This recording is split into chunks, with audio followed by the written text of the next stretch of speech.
Afternoon.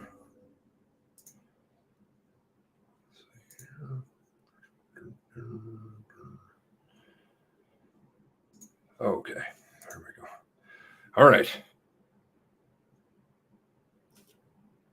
I have a lot of stuff, but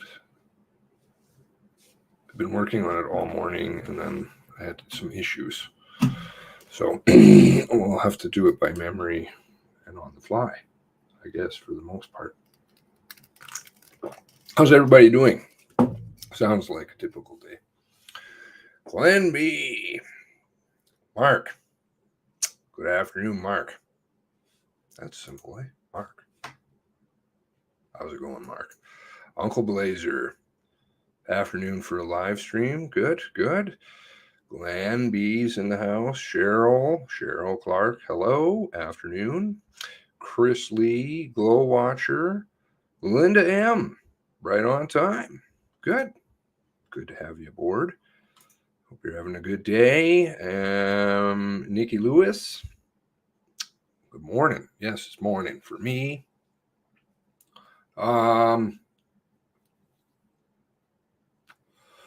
Okay, so like I said last time, the timeline is still in flux.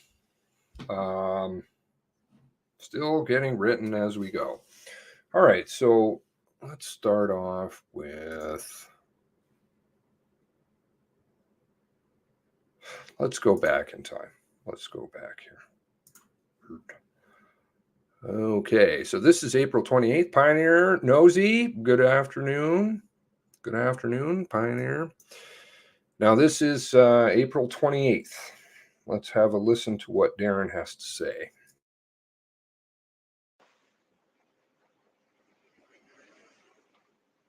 So what I'd like to do now is take you through a more detailed account of the gunman's movements on April 18th and 19th. This information has been established through the efforts of our investigative teams. At this point in our investigation, this is what we believe. If we can get you to refer to the first image. So after receiving the first 911 call, just after 10 o'clock, officers arrived in the Portapique area around 10:26 in the evening. This information gathered since the incidents occurred lead us to believe that the gunman had actually left the Portapique area through a field at approximately 10:35. So if you note there on the image that I provided, there was a witness that saw a vehicle that was traveling through a field, which was not very common. And what we've done is traveling through a field, which was not very there was a witness that saw a vehicle that was traveling through a field, which was not very common. Okay, so that was what we started out with, right? It was 10:35, the 9-minute window that they allowed at the beginning of all of this stuff. We had, now this is April 28th, right? Now some of this I'm going to go by memory, and I may need some correcting. Hello, oh dear. Good to have you aboard. Probably need some correcting, so all of your help here, everybody. Salty Air, NS44. Special prayers for Ken and his wife.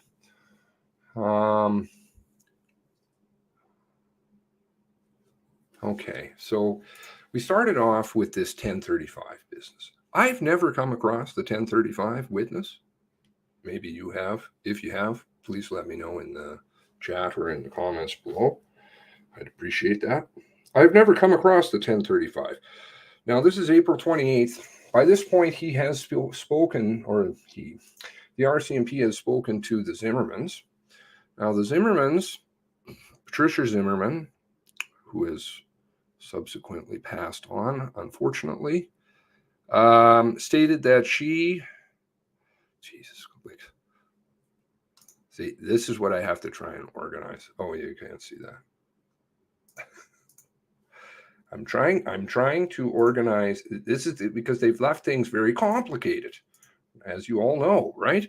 So this is kind of me on an average day.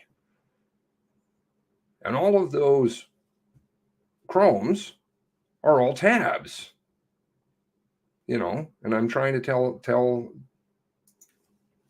piece their goop together. Did Zimmerman give a time?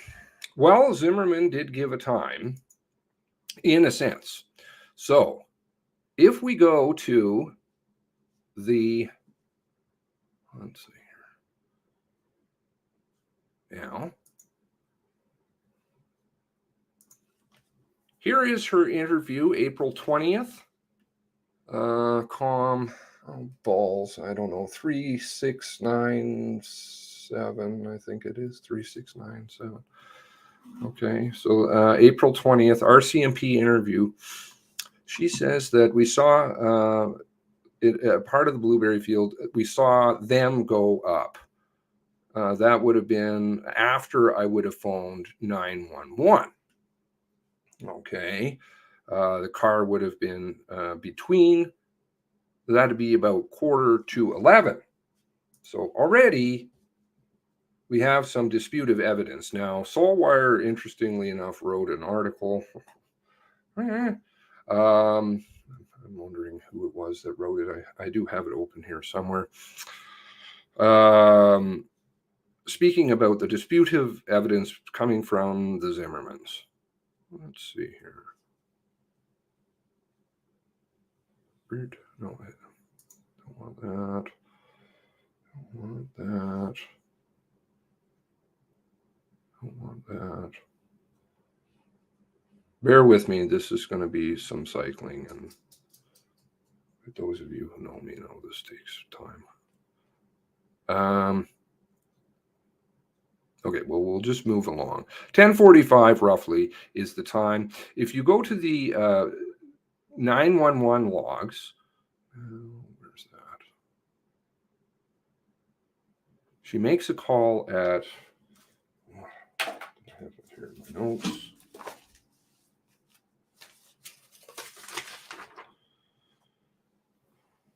It's 10:31 is her call. I believe it's not a listed name. It's not a listed name. It's just an unknown female caller. Okay, maybe here. Here we go. 10:33. 10:33. There we go.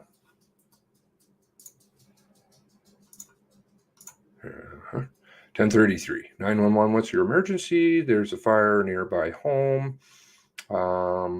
Portapique fire department is aware it's up the street from me. I don't think so. My husband went out to take a quick look. He thinks it's on Orchard Beach 136. I believe this is Patricia Zimmerman calling. Thank you. Bye-bye. Okay. Now, sometime after that, Patricia Zimmerman says that she saw a car going up the field about 10:45. So first of all, this happens before Darren's awesome interview, right? Because he's saying it's 10:35. I would say that's in large part due to. Now let's take you through a more detailed account of the gunman's movements on April 18th and 19th. This information has been established through the efforts of our investigative teams. At this point in our investigation, this is what we believe. If we can get you to refer to the first image. So after receiving the first 911 call, just after 10 o'clock, officers arrived in the Portapique area around 10:26 in the evening. This information gathered since the incidents occurred lead us to believe that the gunman had actually left the Portapique area through a field at approximately 10:35. So if you note there on the image that I provided, there was a witness that saw a vehicle that was traveling through a field, which was not very common. And what we've done is we've actually been able to determine through video evidence that the gunman had actually traveled a distance of approximately 26 kilometers. Okay, so an eyewitness, where is this eyewitness? Of course, now their testimony is gone, right? That went with the 10:48 change in narrative, which I believe was as a result of photos that were provided by Laurie George and his wife. Now, Laurie George and his wife provided an interview to Global. via, what do you call it, Zooms or whatever, the Zooms, right at the start. And then all of a sudden, and in the article, now I'm not saying it's the Lori George, but it's either Global or the Georges that withheld the information about the photos, because I believe, if I'm recalling correctly, it said that they drove down and ran into some police, and that was that originally. Then in November, December, that changed to, oh, well, actually went down there one time, went over to Bayshore, took some pictures, went back home, scooped up my wife, I think it was, and then headed down there and ran into a whole bunch of police. There was just lots and lots of police, and we had to turn around and come back. So either Global withheld that piece of information from us right at the beginning. I believe it was even over in the Guardian over in the UK. I think that's where the photo actually appeared of the Zooms.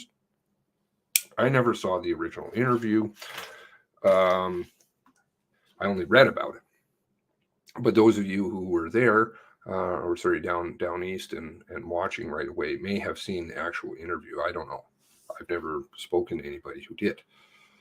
1035. Okay, so the 1035 story went out the window. And then they moved on to 1048, right? Now, if we go to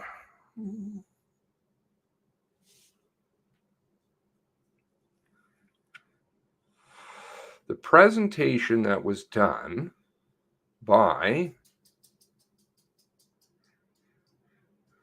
oh, this is going to be fun trying to find stuff. Okay, let's try this first.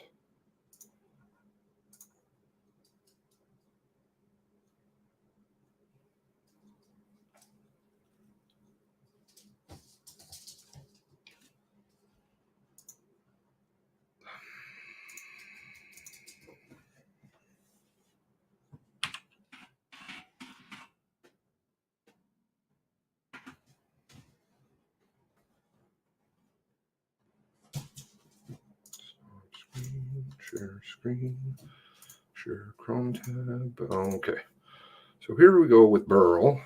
Yum. Okay. Hey, Shar.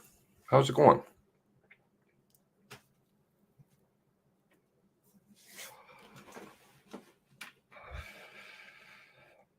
All right, so here we are at Dean Dillman, right? Dean Dillman and Autumn Doucette. Dean Dillman is a name that you should be familiar with in terms of observations made that night as well. Dean Dillman is a resident of, or was at that time at 5 houses where his family was located. He saw fires in Portapique and he attended to the Brown Loop, was on the corner, the southwest corner of Brown Loop. He indicates that he thought he got there at around 10:45. He does recall and showed investigators that he made a call at 10:53 to a colleague making inquiries about his other colleague who he believed was in Portapique. At that colleague making inquiries about his others, that he made a call at 10:53 to a colleague making inquiries about his other colleague who he believed was in Portapique at that time where the fires were. He's imprecise on his timing, other than to say he was there at about 10:45. If Dean Dillman was there at 10:45, Corey Ellison was murdered at 10:40, and the perpetrator was moving extremely quickly to get. So we're going to touch on a few things here. But yes, he would have to be moving real fast, right? 10:45 to get down to the end of the road. So a couple of things to note thus far that he said. One, it was the call that he made to his co-worker, and then he made a call subsequently to try and to a person who works down there, which would be Leon. And we can go through that. And then he couldn't get a hold of Leon, made a subsequent call to somebody else. And then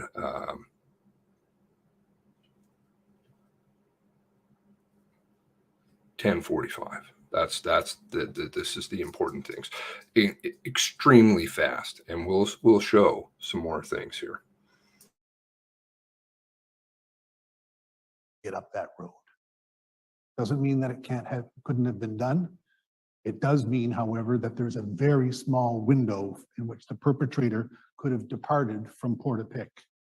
If Dean Dillman is imprecise on his timing about 10:45, and it was perhaps closer to 10:46, 10:47, then it may be easier to put the pieces together, as I described earlier, to say this is what happened in Portapique.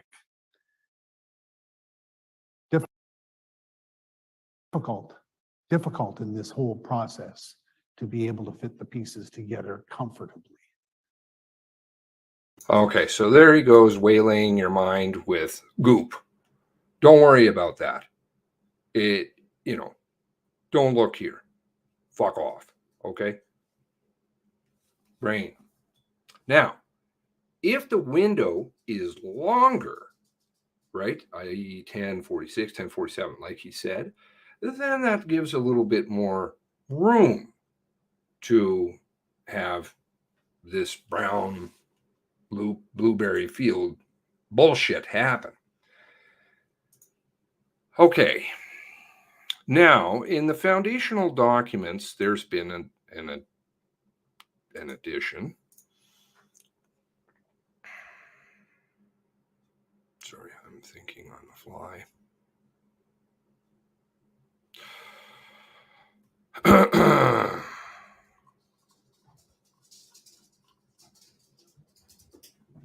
So if we look here, stop. They've changed this now. Fucking updates, man. I'll tell you. I hate computers. Okay. Portapique, 1819. We're all done. We're all done. Don't worry. Just move along. Everything's done here. We're just going to write our final report. We're all finished. Well, but then there's this. View addendum erratatum. Corrections and additions. Latin. Now, what are they adding here? They're adding a couple of things. Photographs from Corey's phone, which I find interesting. We were finally getting the photos from Corey's phone. We have this photo. We have this photo. And by the way, which looks really messy to me. I'm sorry to say, like, that's just not this stuff at the bottom. That's not usually, it looks like there's a filter put on it or something. This photo, meh. Okay. Now, in the presentation that Burl had, he said the last photo was taken at 10. I'm going to have to go up. I want the number precisely. 10:40.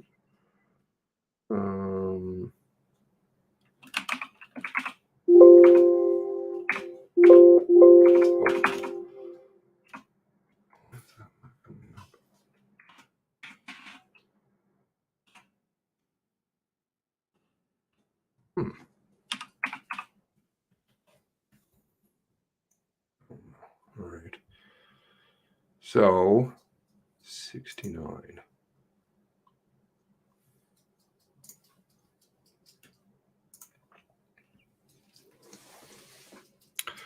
$10:36, 10:39. There are 3 photographs on his phone. Now it's written interesting. Do note the way it's worded at the end. The final photograph appears to be a screenshot of the phone application. Okay, well, maybe they've altered that. That's interesting. I don't believe it used to read screenshot. And I was like, okay, no, that's a screenshot. All right, in the application, indiscernible dark image. The photo was taken at 10:40:12. All right, so if we have Dean Dillman leaving, the perpetrator leaving at 10:45. That leaves us a 5-minute window, right? 4 minutes, 48 seconds. That's correct, right? Now, the extraction report, I won't deal with that. All right, let's go to Dean Dillman's records, which they have added. If I can find it here. Here we go. Okay, this is rather small, so we'll zoom in. Now there's an explanation as to the numbers. I've just marked them. So red, this pinky color indicates Autumn's number. Blue indicates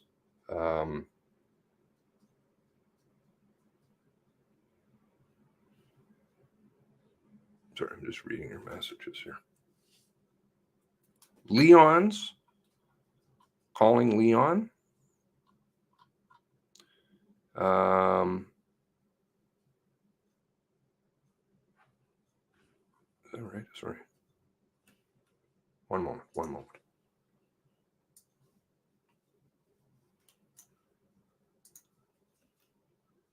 Okay, so the number ending in 533, yes, is Leon, and then his own number. Okay, so we can see that the phone call to Leon took place at 10:42. All right, so the 10:45 is gone now. Now we're down to 10:42, and remember, the smaller that window gets, obviously, the less probable it becomes. So he was saying 10:45. Burrell was like 10:45. Okay, it's really tight. You got to be going speedy to do that, but it could be done. But if it was like 10:46 or 10:47, then you're okay. But the problem is that it's 10:42. We actually have a smaller window now. So that leaves us 1 minute, 48 seconds. But Dean Dillman didn't just go down and phone. Dean Dillman went down, according to his interview.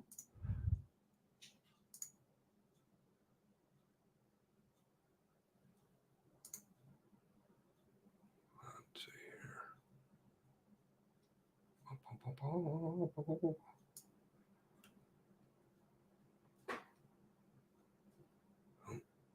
Zoom by it here.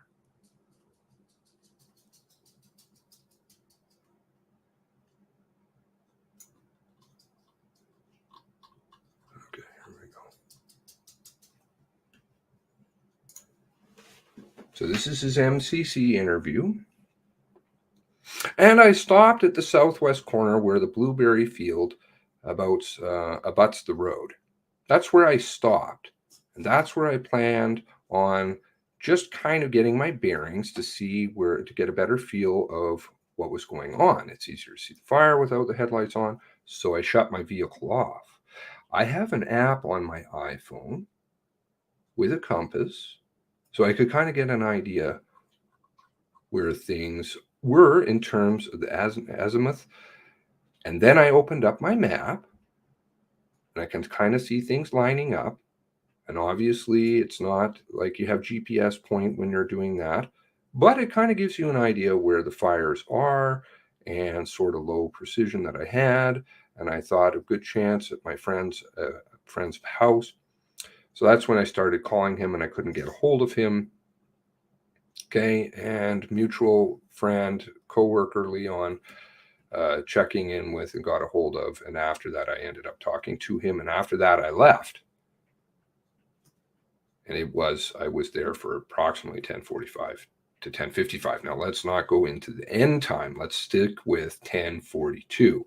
Now, also, he, I believe, gets out of his vehicle and is sitting on the hood of his car. Is that correct?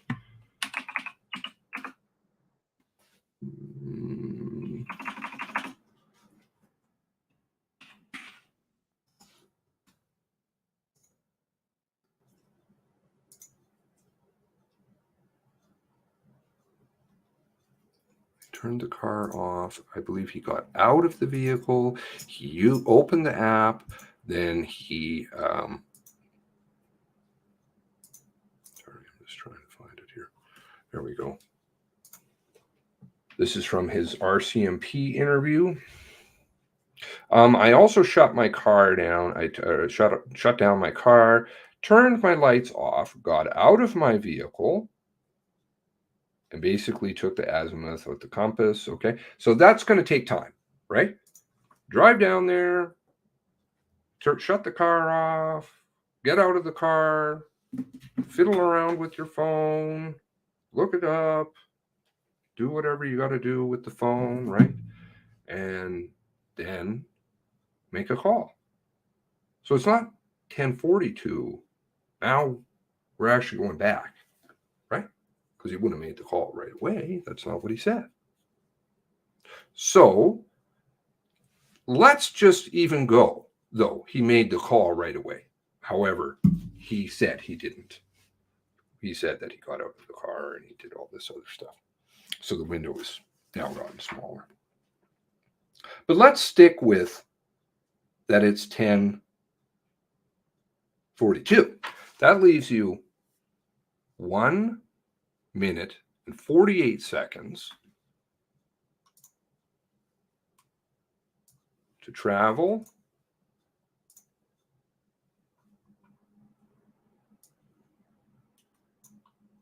quite a distance. Okay. Just going to use this map like this. Now I did the calculations already. We could go, but I'll just show you roughly. Nope.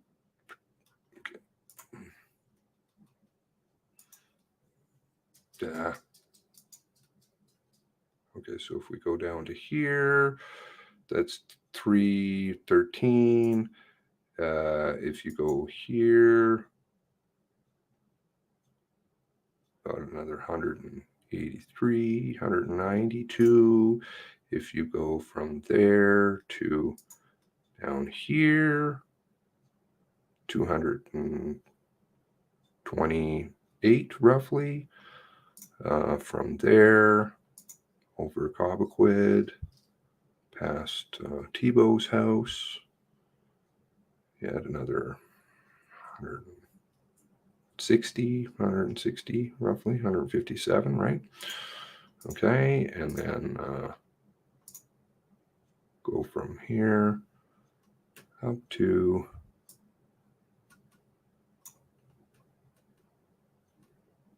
here. Now you got a kilometer, a little over a kilometer. Okay, and then from there, I'll just do like this roughly. I mean, I'm just being rough. I'm just giving you a sense, right? So what it calculates out to be is, when I did it, there you go. What it calculates out to be is roughly 2.495 kilometers. 2.495 kilometers, almost 2.5 kilometers. Now you can do the math on how fast he would have to be traveling to do 2.5 kilometers in 1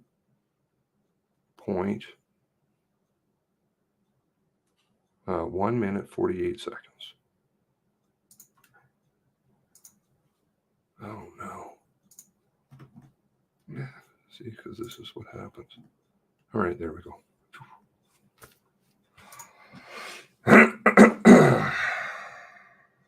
So to do 2.495 kilometers in, let's call it 1.75 minutes, right? 1 minute 45, 48, 1 minute 45, same thing. And these are rough, but that's about 85 kilometers an hour. which is outrageously fast. People who have driven down there, I'm sure there's some of you in here who have driven even Orchard Beach Road, would say that is way fast. I believe it's 40 kilometers an hour is the speed limit on that. If I'm recalling correctly, Cindy didn't want to take her, was it her car, her daughter's car, down there because of the potholes. So bad. And that's on a road that's used somewhat. Oh, but the Blueberry Field Road is great, right? Who told us that? So that's fast. That's real fast. That's like highway speeds we're getting close to. And you got a bunch of turns in there and stuff like that. I'm beginning to think, no. Too fast. 85 kilometers an hour. No. Okay. Now, let's throw in some other things. And that's considering that Dean Dillman called as soon as he stopped. But he didn't do that. He said he turned off the car, he got out of the car, he played around with the phone. It's over now. No, not 1 minute 30, and not 1 minute 48 seconds. Okay, but let's throw in some other things. Now, who said the road was in great condition?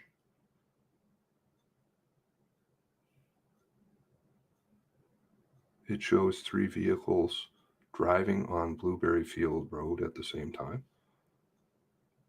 Yes, and when are the satellite images taken? This is what I would, but let me present my stuff. Okay, so if I can find the tab, we have Tebow talking about the road, saying what an amazing road it is. I'd like to know when that is exactly, but let's see. Oops. Let me go to Tebow. This is Tebow. Mm-hmm. No.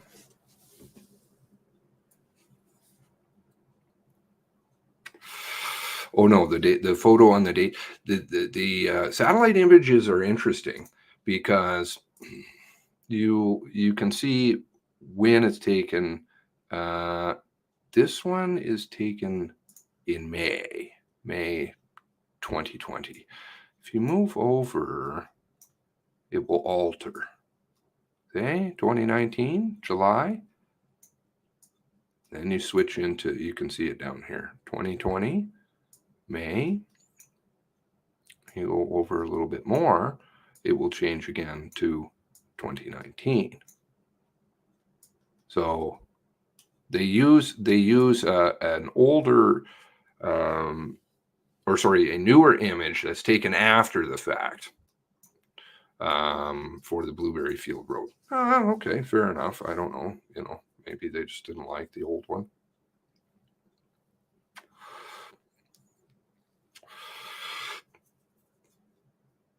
Remember the earlier videos, there are some, I think one of the first videos I did was with Adrian and Tara, right? And it had not been updated by that point. Now, but they updated it subsequently to show the burnt homes and everything else. But I always thought that was kind of interesting. Just the one. Okay, now we're down to 1 minute 48 seconds. I want to find Tebow. Afternoon caper. All right, so I was on the wrong one here. I had this all lined up before, but now I've got to find it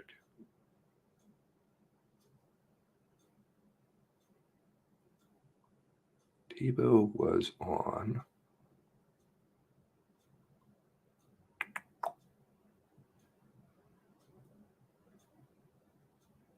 I don't think it's this one. 1 minute. It's not this one.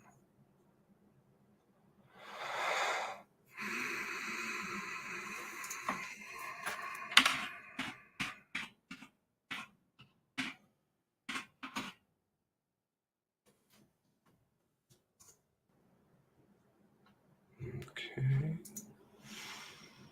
All right. Now, what am I looking for?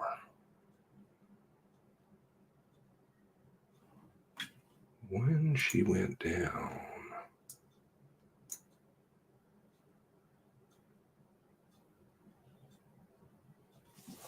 She says a lot of interesting things in here. What was the keyword?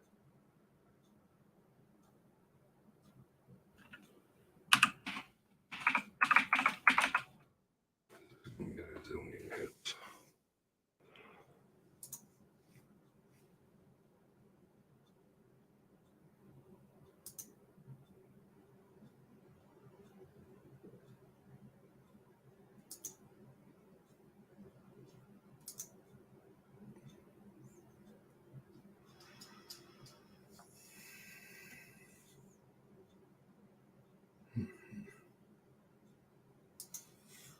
Nylon rope.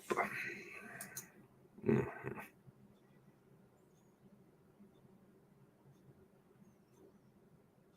Okay, so she likes to take photos. She likes to take photos of, I don't know, I guess the fence or the Blueberry Field Road exit. I'm not too sure about why, but whatever. It's not mine to decide. Now, what did she say? Her side by side. I don't think it'll find side by side.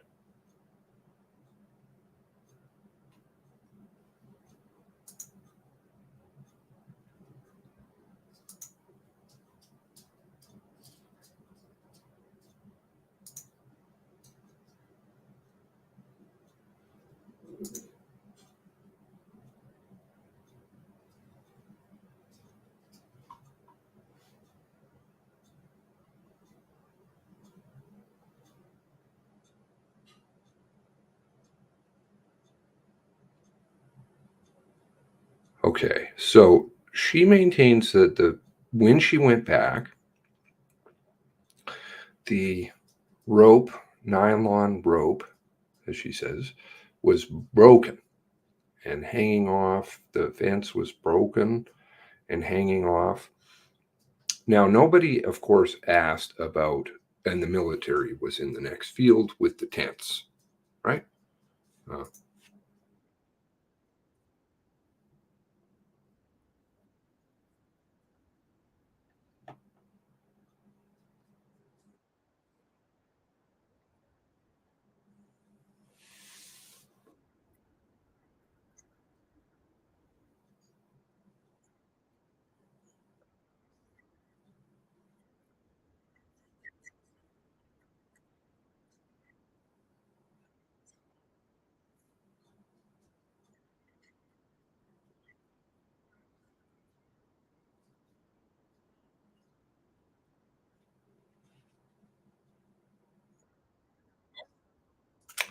Shit. Okay, no sound. All right.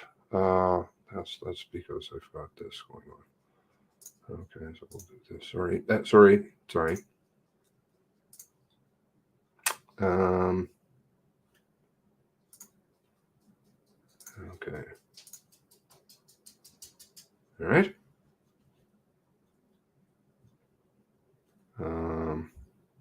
The Nylon Road, someone drove through there. Bottom part was that half of the top of the post was gone, like the bottom part was gone, like split off. And I mentioned that, holy, what happened there? Someone drove through there. Where's the rope? Where's that? So I walked over to it. And the rope was still, the nylon rope, the loop was still attached to the top. And it was swung over, like when you drive through it, to this side where it was stable. So that really surprised me how that side was so stable. It was almost like a joke how it was like, wow, look at that, you know. Okay, so not to split hairs about the physics of all of that, but it's broken, right? And the inference I believe that was being put across was, the perpetrator drove through it, right? So he just drove straight through and this nylon rope and it was hanging off. Now I'm hopping into two different things here. But what did Carroll say when he went down the next day? Let's see if we can find Al Carroll's.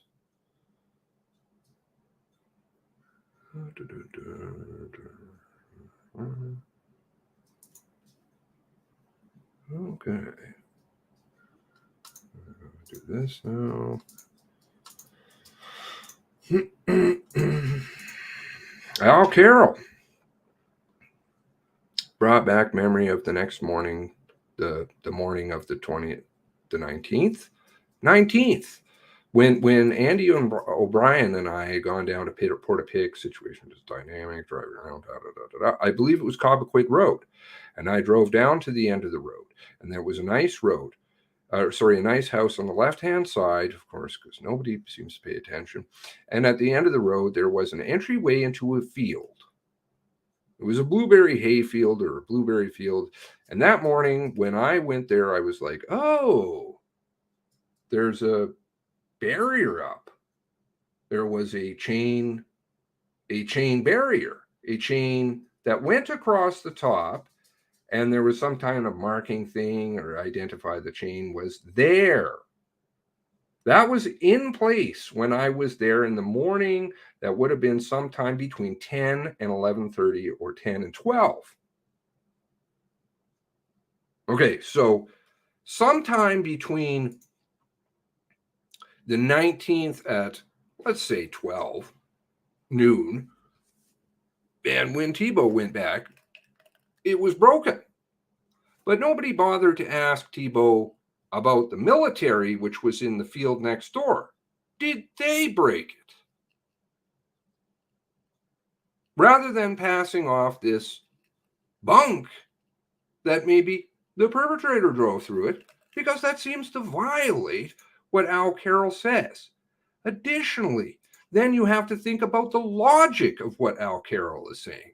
So it's nighttime, you're being pursued, you have this extremely small window at 85 kilometers an hour. You're going to get out of your vehicle, take down the rope, chain, whatever you want to call it, drive through, stop in the dark, being pursued, get out of your car, and put up the chain again to get back into your car to drive back down. Do you see how small the window is really getting? It's called impossible. Now, Deborah says about, let's see, I don't think it works with side by side. Can you drive around it? No.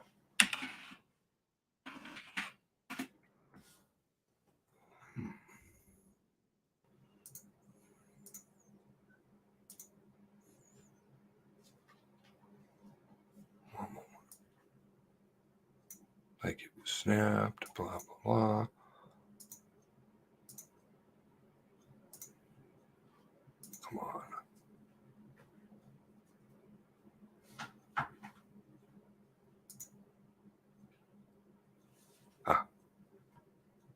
Is this it?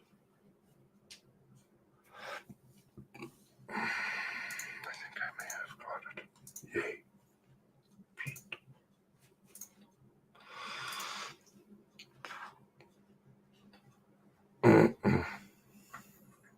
Yes. Of course, this makes a lot of sense, right? You have 1 minute 48 seconds, and that's going all out, not stopping. No.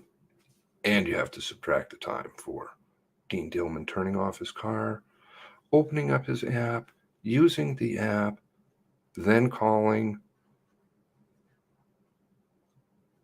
No. No. No. No. Okay.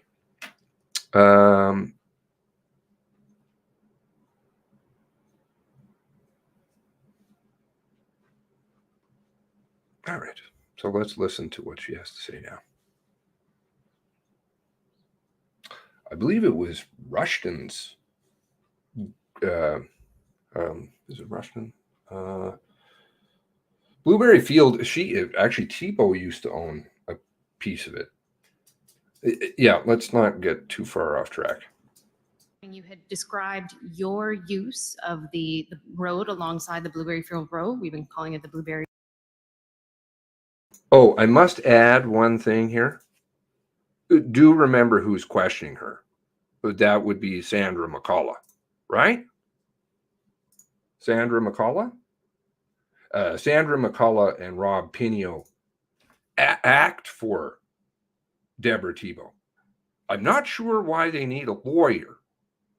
Peter and Deborah Tebow need a lawyer. I've never figured that one out. There's a few people down there who have a lawyer. Deborah and Peter weren't there. Not sure why you need a lawyer.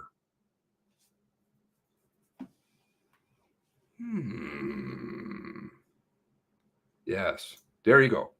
Thank you. Sorry, my stuff pops up a little later. Okay, so anyway, moving along. Field Road. Can you think back to about the year prior to the mass casualty event? How often do you figure you would have used the road? I use it all the time. So at least once a day, I walk around there too. I use a side-by-side there in my vehicle. So it's a road I know very well, so. When you say your vehicle, what types of, aside from a side-by-side, what vehicles would you drive on that road? A SUV and a Honda Accent hatchback, small car. Thank you. And so you had just talked a little bit about the quality of the road. You'd actually used the phrase, it was in better condition. When you say it was in better condition, what did you mean by that? In better condition than what? In 2016, it was a little rough, you know, gravel and a little bumpy. And there was more like if a heavy vehicle came in, it kind of sunk down a bit, so more difficult with a tiny car. But since then, he was working on the road all the time, making it wider, gravel and grading it. It was quite nice. It was And- better than our Orchard Estate Road. Okay. Do Okay, so it's a really good road. She refers to it many times in different ways throughout her either her MCC testimony or the testimony that she gives in her interview as being this excellent road. I think she says the only time that it would be difficult would be if it was rainy, and then she might drive on the side of it. Okay. Now, there is an interview that's been made public. Where do we have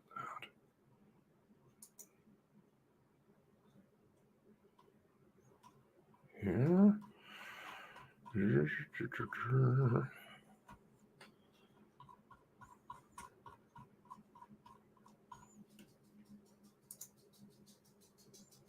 Dun, dun, dun, dun, dun, dun. Which has some very interesting things that I alluded to last time.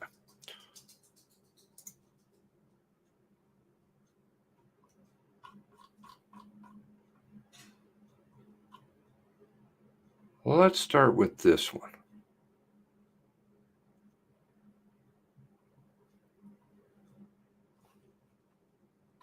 Oh, my apologies.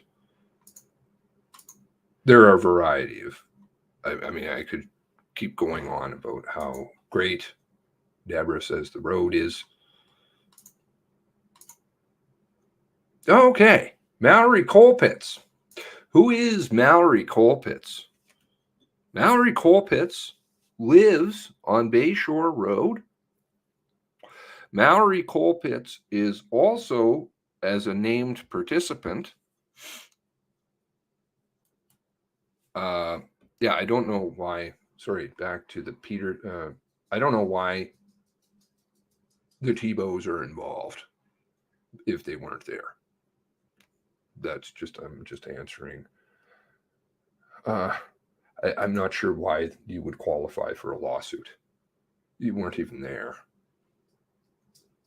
Anyway, maybe it must be the broken fence, but I don't even think that's theirs. I think that would be Pugsley's, who owns the Blueberry Field. Okay, let's go to Mallory Colpitts. Mallory Colpitts is former HRP, Halifax Regional Police. She lives down on Bayshore Road. I don't know if she's retired, or she's working dual. I can't quite figure that one out. I think she's retired. She's got some interesting things on the internet, an interview on PTSD, very involved in the PTSD police, law enforcement stuff. Mallory Colpitts, who is friends with Miriam, also down there, Miriam, RCMP Miriam, RCMP, sorry, HRP, RCMP Miriam. Her husband, very sadly deceased tragically as a result of PTSD. I won't even touch that. But she's also involved in law enforcement and lives over on Portapique Crescent. So you have, a few people involved in law enforcement in around that area. Remember who owns Tebow's house also formerly was a Mr. Hill. Mr. Hill.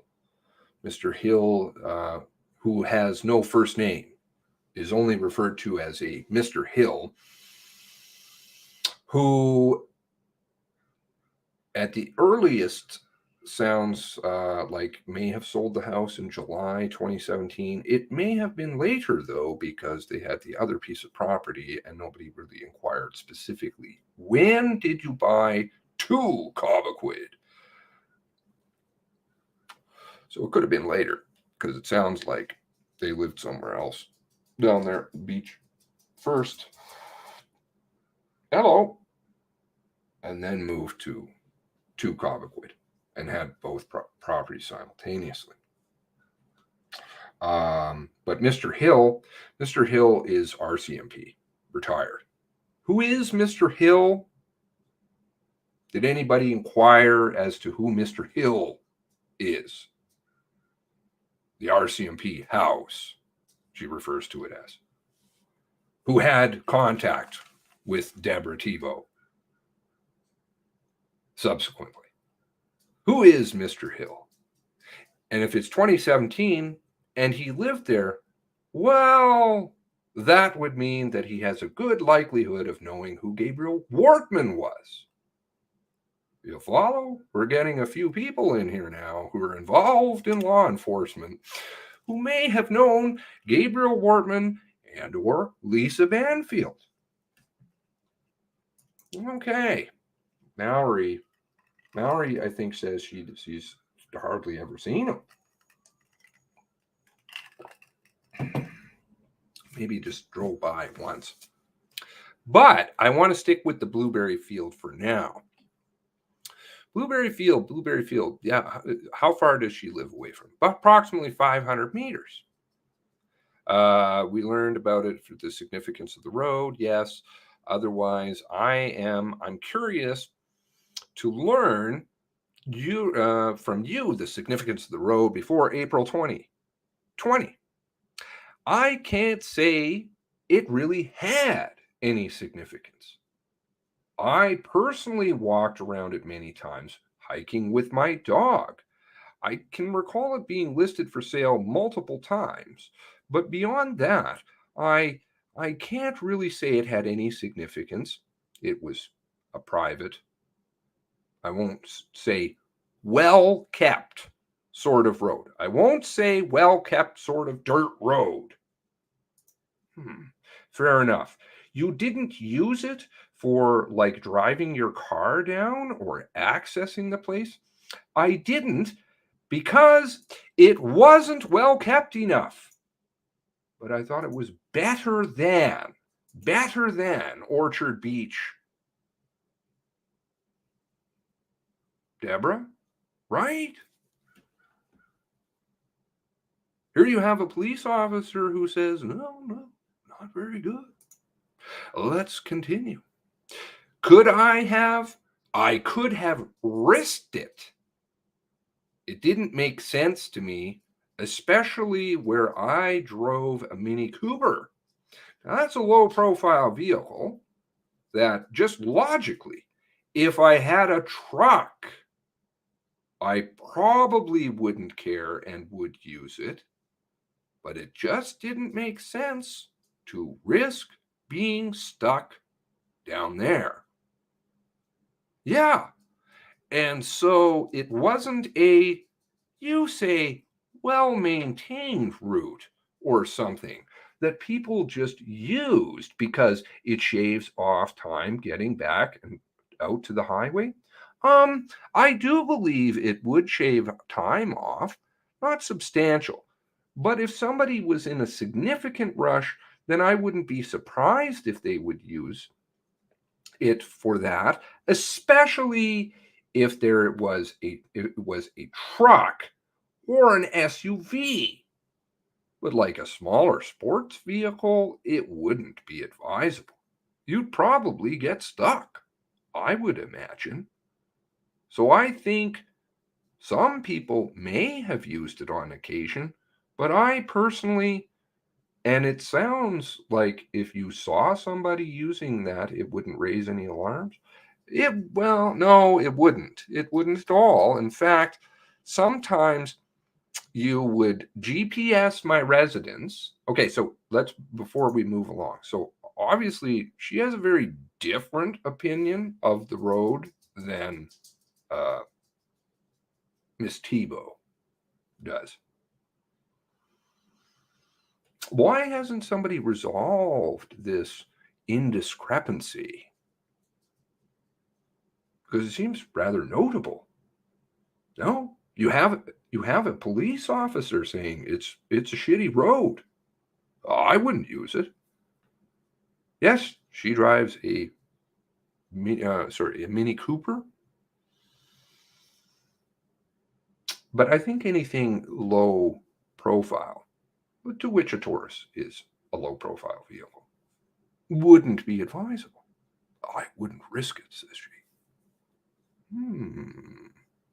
If I had a truck or an SUV, notice Deborah did say that she used the SUV. Also used her car. I've seen mixed reports that the road was shitty. Okay, better resolve that one. And if, in fact, sometimes you would GPS my residence, you were instructed to go down that road. GPS would bring you there.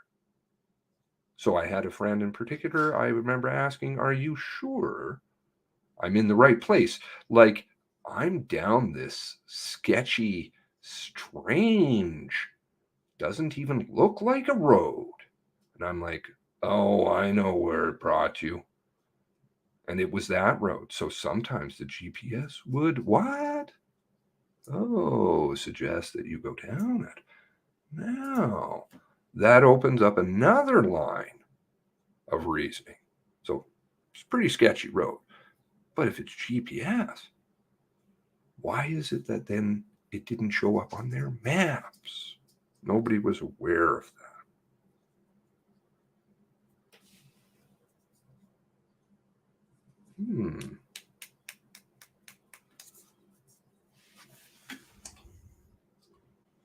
Oh, continuing on before we finish with going to some other stuff.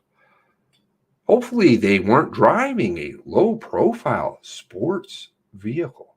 They were in they were in a truck. So it was like, it was fine, of course, but that particular individual was in a truck. But it shocked me, the method that it recommended. Notice right away what has to happen. Better take a quick break. Shitty pants time. Now, how is it that they didn't know about the road? Which then you get into Colford and her affidavit. So this. I will go back into some other things that are with Mallory Colpitz's.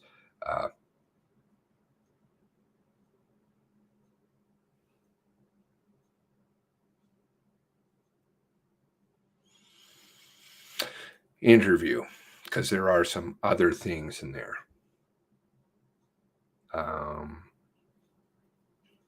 Well, maybe we could try this. How about we try this word?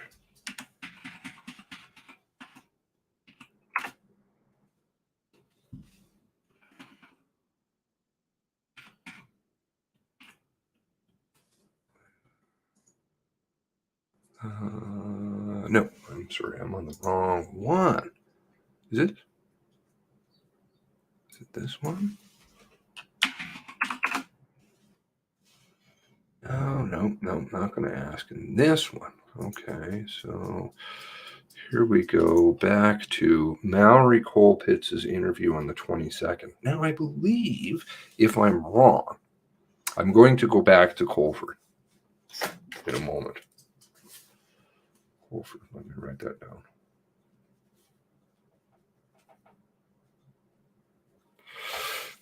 There was a couple of interesting things that she said in this RCMP interview, which was done April 22nd, 2020. Excuse me. Pardon me. I believe that there is another interview that I have seen before. And I thought it was with Mallory Colpitz and a male. I could be wrong. And I've been trying to locate it, but I can't. Maybe if you guys remember. I do remember certain details of it quite clearly. Now, the person who, it was a woman and a male that were being interviewed. Mallory Colpitz says that she's no longer with her Truro police husband. And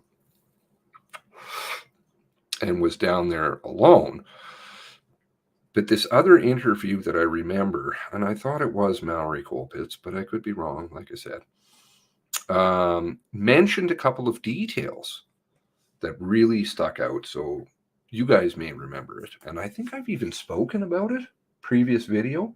The Beerwick in Berwick. And the cult? Does that sound familiar? Lisa McCulley, friends, the person who was being interviewed was also friends with Lisa McCulley, very good friends, and attended Beerwick in Berwick. Now, I wouldn't even know that from a hole in the wall, but I just remember it from the interview because I had to ask some people and they're like, oh yeah, Berwick. But I don't remember the actual interview because there was a couple of key things in there, and there was one police officer that was being mentioned, and whoever was being interviewed and the interviewer both knew the officer, and they were kind of laughing about it. And that officer sounds like they're much more than just a general duty member. And I've read the name before in warrants and things like that.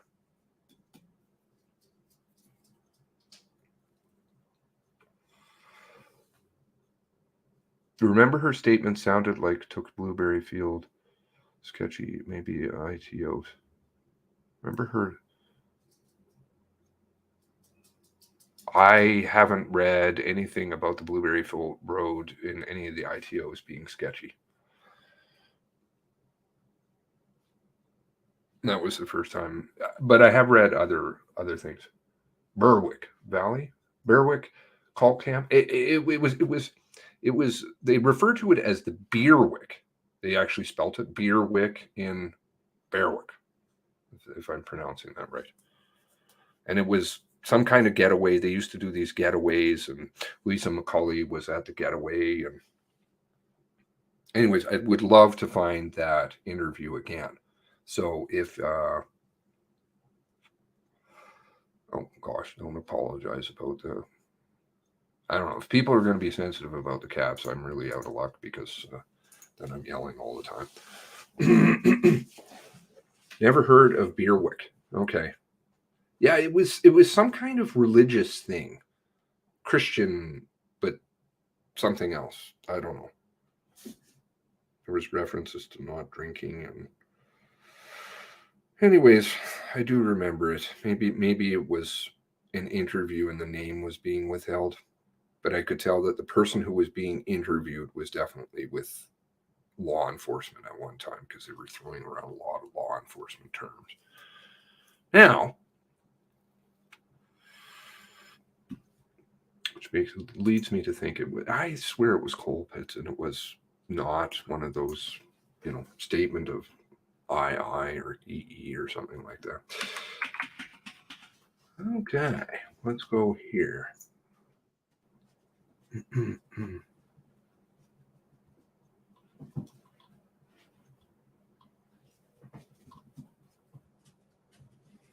I'm just reading Mallory Colpitz's words.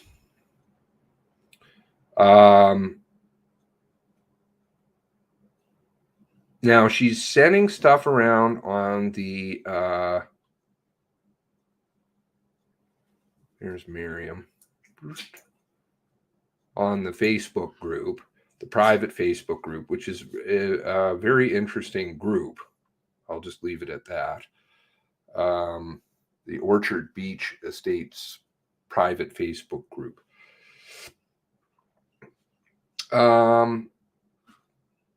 So let's see here.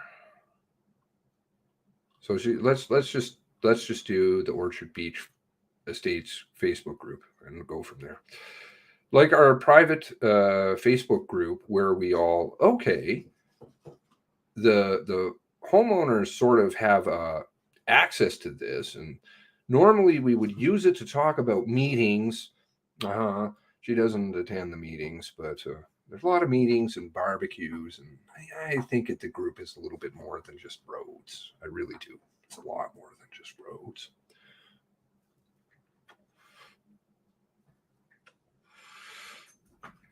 Issues in the area. A huge community. You see, there's about 22 members in there. Yeah. Which it doesn't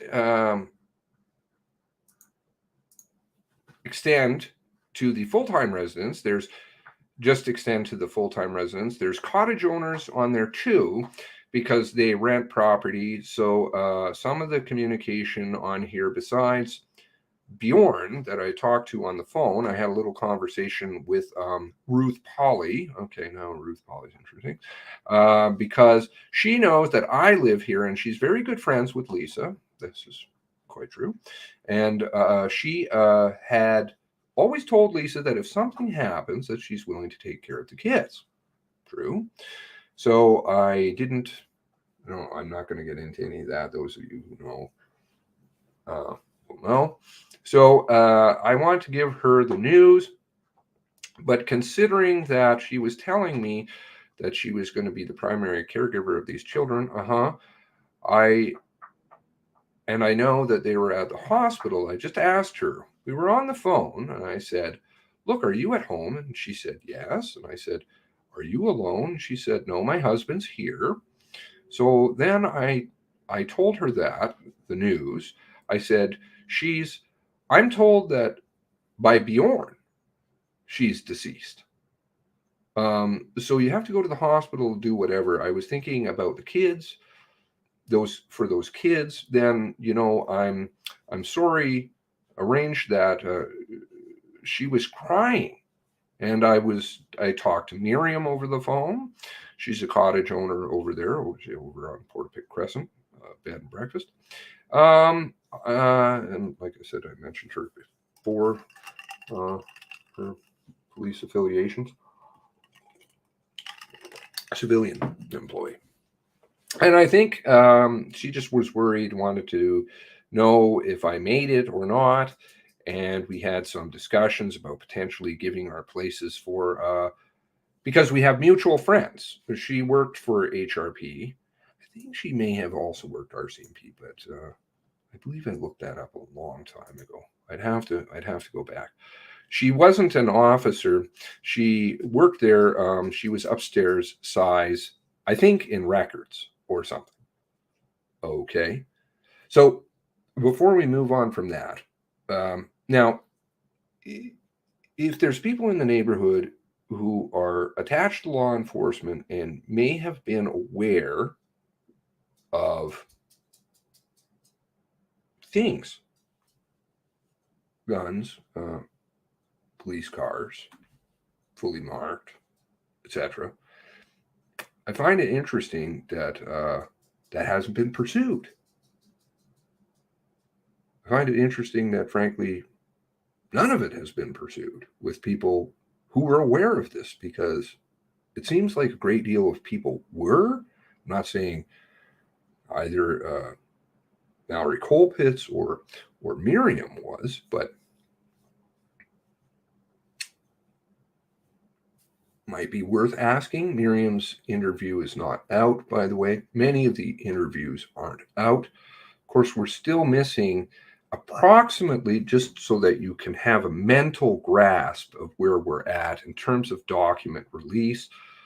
They stated that there are over 75,000 documents, not pages, documents. And we've got approximately 5,000. So if you do the math, yeah, not very good. There's a lot of stuff they have to drop yet. Tons. Many interviews with many people are missing important key pieces. Like I said, they're saving the best for last. Where's Mr. Santasuso? Derek Santasuso, IMT? You know, the new commanding officer over in Prince Edward Island. Where's his interview?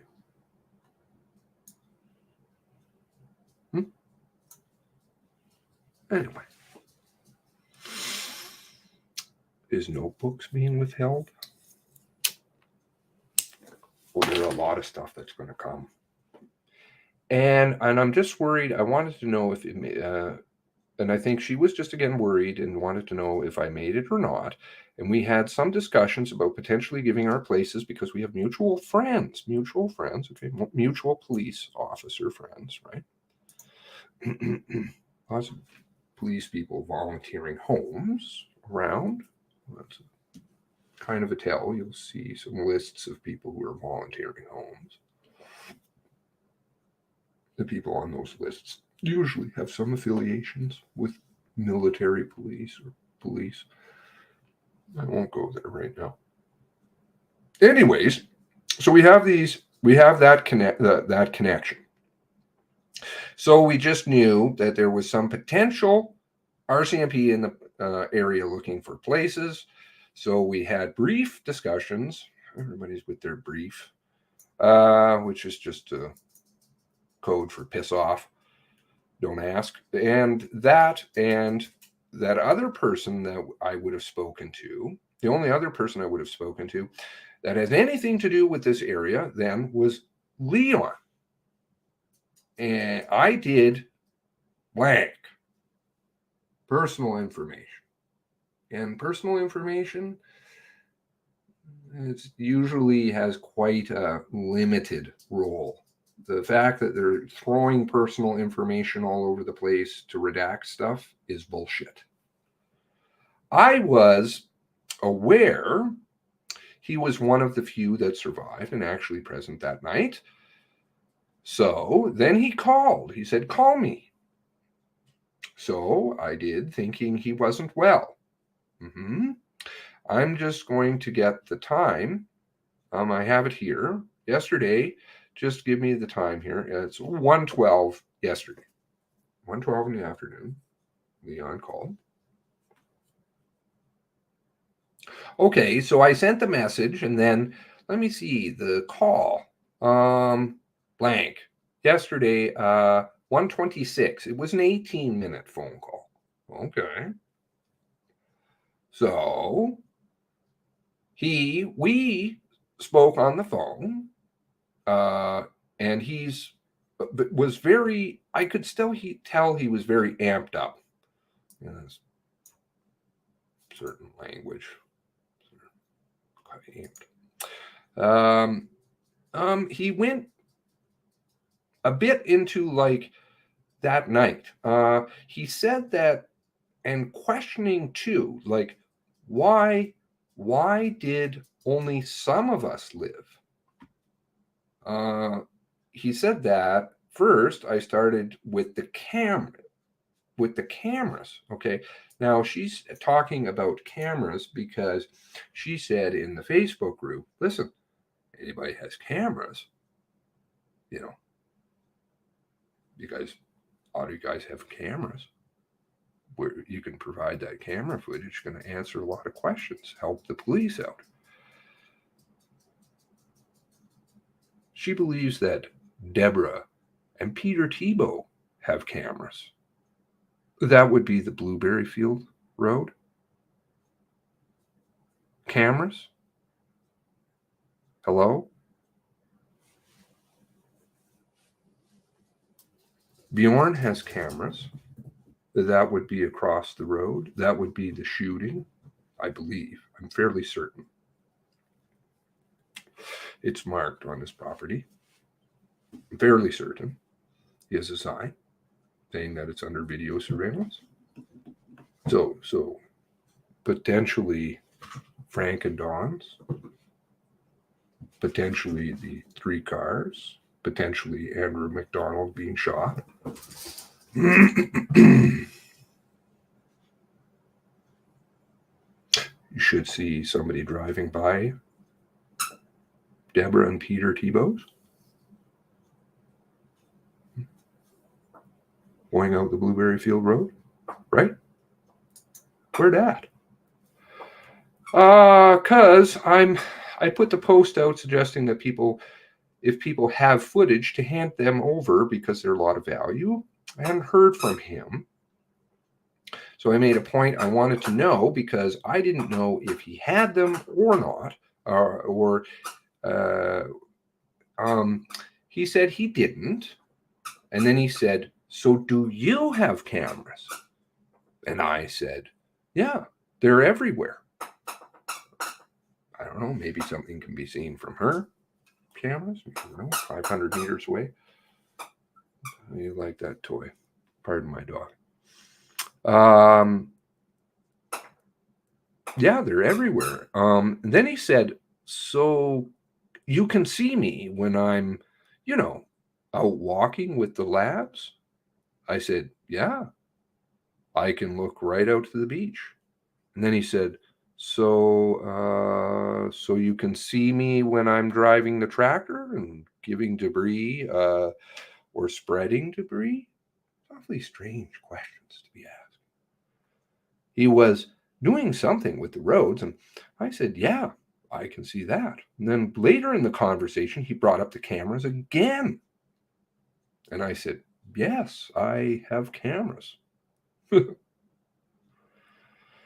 Yeah. That's just the only thing I made a mental note of. You don't have to really have to keep reiterating it over and over and over. I know he's more heavily involved that night because of the things that he was saying to me. And at the time, he stated that he was with currently with Chris Glode. And I believe that's misspelled. I don't know who Chris Glode is, Gloade. Perhaps that's where he was with the kids. I don't know. Because are you alone right now? Or do you have someone? Because I'm thinking mental health. Mm-hmm. And he said, he's with Chris Glode, and that's personal information. Another line of personal information. Oh, okay. And I said, well, I'm glad you're not alone. I said, do you have to go back to your property? Is there something you have to get? Because I was going to advise he bring someone just in case personal information. Not sure what that's about. Again, he said, no, I was back and I already had gotten some things. Oh, okay. So it sounds like maybe he was allowed back in again. Yeah, I don't know. Sounds like Deborah was also. Ah. Thank you, Sarah. Com number 59029. A Bjorn interview. See that other area, and I haven't actually been checking over there recently, so thank you for that. Interesting.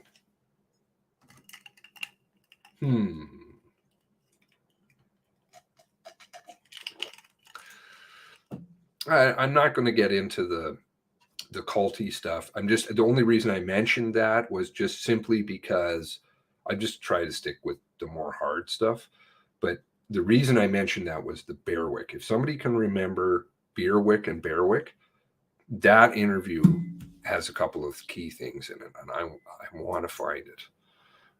And I do think it was removed.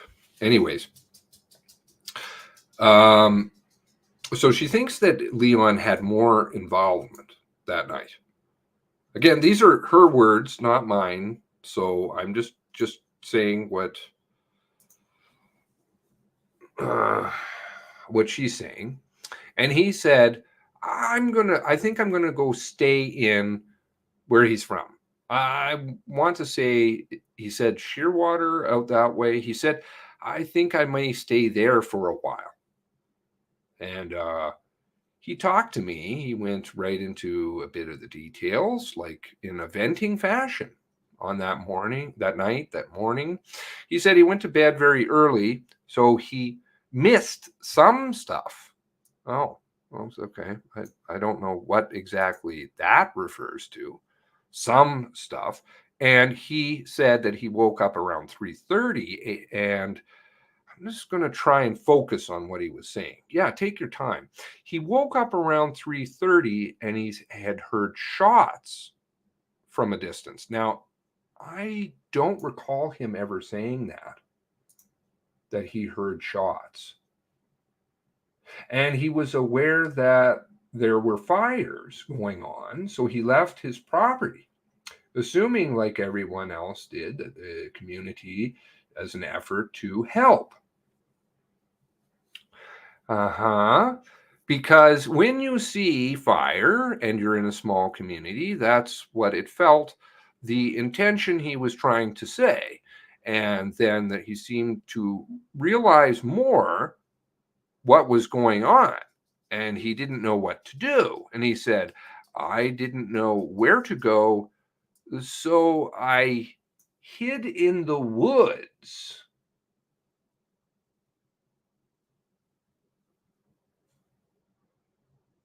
This is according to Mallory Colpitts, but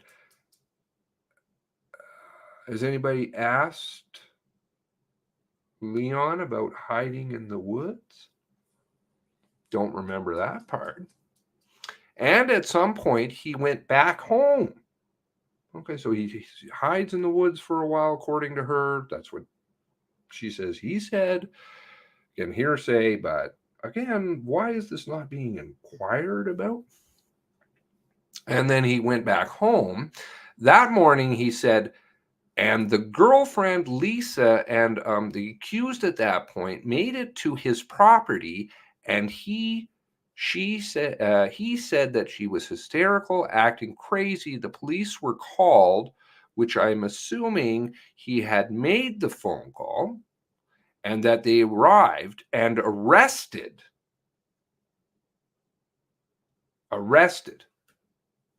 both of them.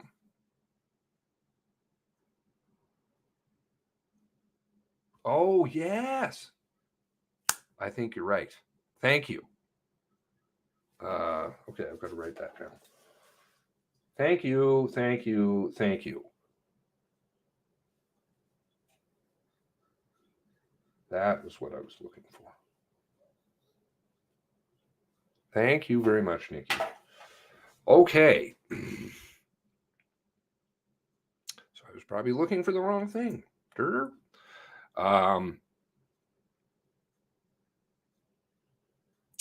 What the fuck is that? That they had arrived, the police, and arrested both of them, Lisa and Leon. Now, I don't believe I recall anything about that. Isn't that a really important detail?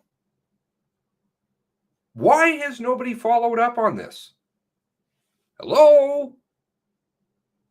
Mallory Colpitts, former, possibly current, I don't know. Doesn't appear that she's current, but I don't know.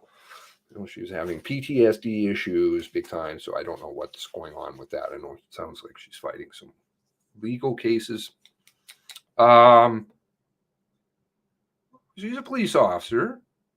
She said that Leon told her that he and Lisa were arrested that morning. And he said, quote, I just didn't know what was going on at that point. He told me they were asked a bunch of questions. And at this point, that's when I made more of a mental note of his curiosity for my cameras. Because I don't assume if there are other people involved or not. I don't know anything if there were others or anyone assisted him. What else would he have said have any merit? That was, an 18-minute phone call. That was about the only thing that I could remember that's useful. Hey, that's big. That's big. Either she has bad hearing, and it doesn't appear that it's followed up on by the MCC. she's going to talk about other things.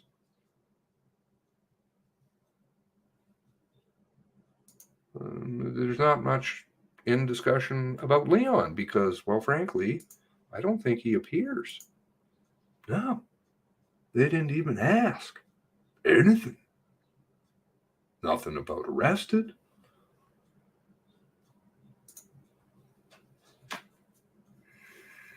Don't you think that that's like really suspect? You can't have it both ways. One of them is telling the truth or severely mistaken. But the MCC's job should have been to figure out, hey, you know what, Leon? This was what we were told. I'm not meaning to dox anybody. I don't want to get anybody in trouble. As in, hard feelings between people. I don't know. I believe she likes Leon. She has a lot of interesting things to say in her interviews. So I would encourage people to go and read them. All right.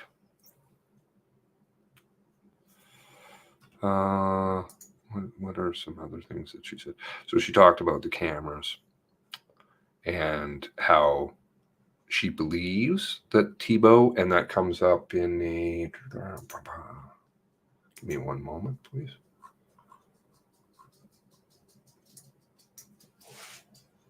Well, she says here, I think it's in here. Find Peter.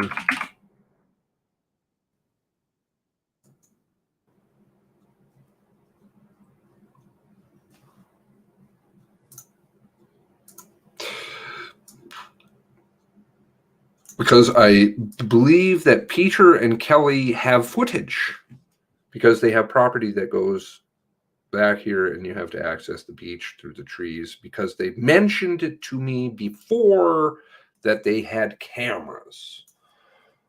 Okay, so there we have Blueberry Field Road. Possibly. Right?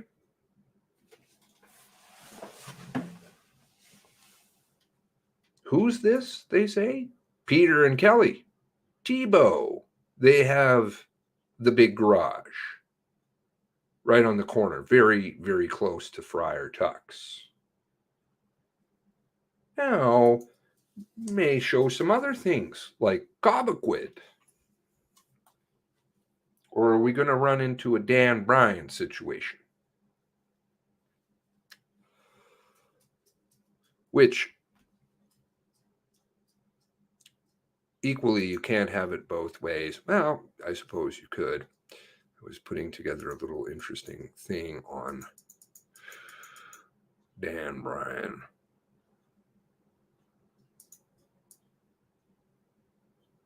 Let's see. I got to use my mic here.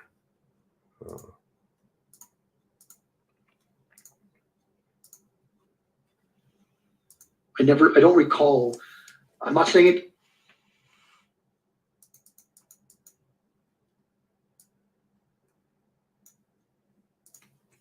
To the extent that Ms. Scanlon says that Commissioner Lucky said something to her to the effect of, you let those boys down.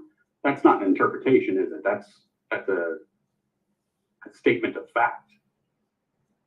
Absolutely. And I did not recall. I don't recall. I'm not saying it didn't happen. I just don't recall that particular statement. Do you not think that if it was said, you would probably have noted that, because it would be a wildly inappropriate thing for the commissioner of the RCMP to say to the Nova Scotia Director of Strategic Communications? Would that not be memorable? It should have been if it was said. I just don't recall it. Okay. Now, obviously, what would really clear this issue up would be if there was some sort of like an audio recording of that meeting. That would be of great assistance, would it not? It would leave absolutely no doubt what was said and how it was said, yes. Mhm. And who's Dan Bryan? Dan Bryan is a member of the national headquarters communications team. And was he participating in that phone call on April 28th, 2020? Yes. And what, if anything, Debbie? do you know about Scottsville? What about Debbie? Debbie notes? Come on. You got her all over the place, baby. Facility that Mr. Bryan recorded that meeting? I am aware that Mr. Bryan had recorded. I don't know if it was all of the meeting, but partial parts of the meeting, and I did not find that out till sometime spring of this year. I didn't know that had existed, or that he undertook to record that call. Right. And you say spring of this year, so you're talking about like April and May, or around the time that we were discussing the revelation of Superintendent Campbell's notes. Was it around that time that you were alerted to the fact that Dan Bryan may have? That's a crime. Oh dear. So now we're into criminal offenses being committed by the RCMP.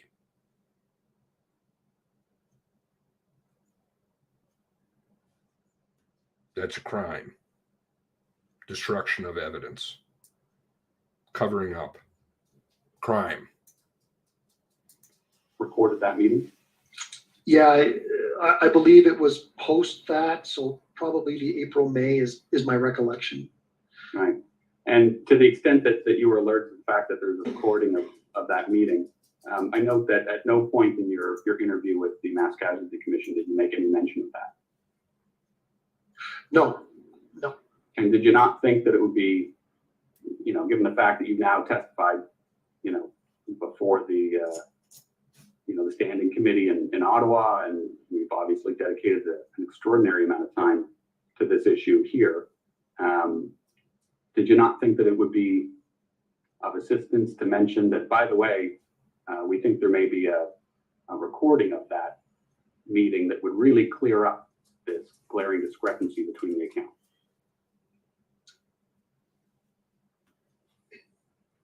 I don't disagree. It never came up in terms of the meeting, and I don't have a whole lot of information about the recording. I do know that there's an investigation into the recording. Where is it? Can it be retrieved? I know that there's an internal investigation taking place, but I'm not privy to the details of it. I was basically just informed that it appears that Dan Bryan recorded either all or part of that conversation, and that it's being looked into further. And I believe I also was advised early on that apparently the recording doesn't exist. Doesn't exist. Okay, so he knows that it's either in part or all of the recording. Interesting. Anymore.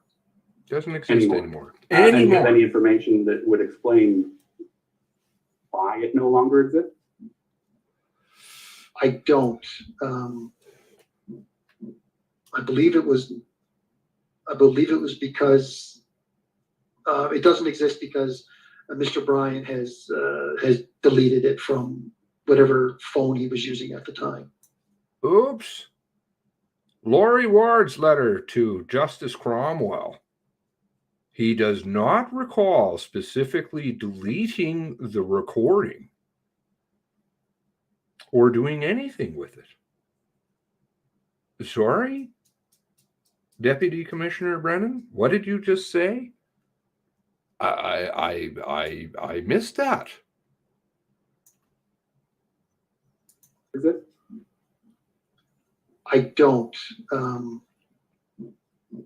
I believe it was because it doesn't exist because Mr. Bryan has deleted it from whatever phone he was using at the time. But I see. So It seems very different than what Lori Ward is saying. Can't be true both ways. Or can it? so this has been under investigation since the spring of 2022? I don't know when the exact investigation started. I just know that it was brought to my attention as another fact in the matter, and that the internal processes were going to be put in place to investigate. Your internal Where the process recording is, blow. does it still exist? Can we obtain it? All of those types of things, which Right. it's not falling under my core responsibilities in terms of the deputy commissioner level. Okay. So I know that that's very small and you can't see it. It's very hard to read anyways because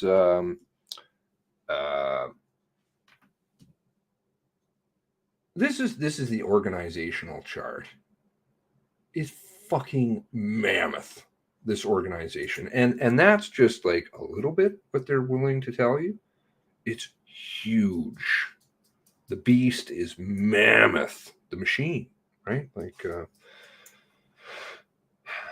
it's not under his purview. Well, it's not very hard for him to talk to Dan Bryan.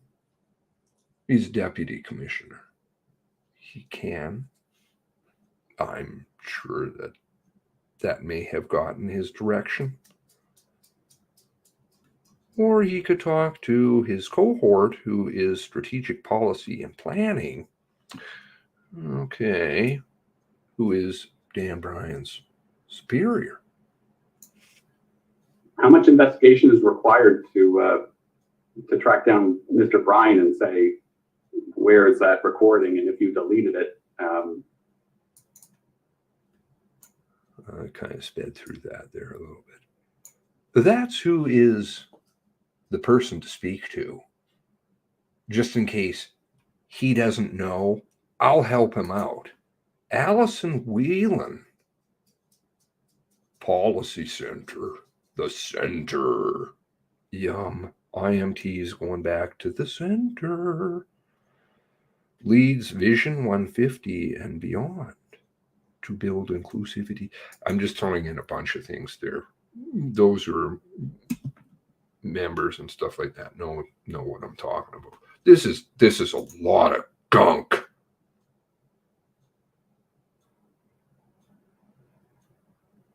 Used to be in intelligence. Jesus. Outrageous. Hey, Donna. Hey, Julia. Good to have you aboard. why? And if it's deleted from a device, give us that device. It doesn't strike me, and maybe I'm missing something, as a particularly complicated issue if it's recorded by a senior staff member at the RCMP. Yeah, I mean, it's not that complicated to say these are the things that should be done to do that. I just can't speak to where they are in that process. If the recording is deleted from his phone, is there an ability, investigation wise, to technically retrieve it? I'll help you out. You have the program.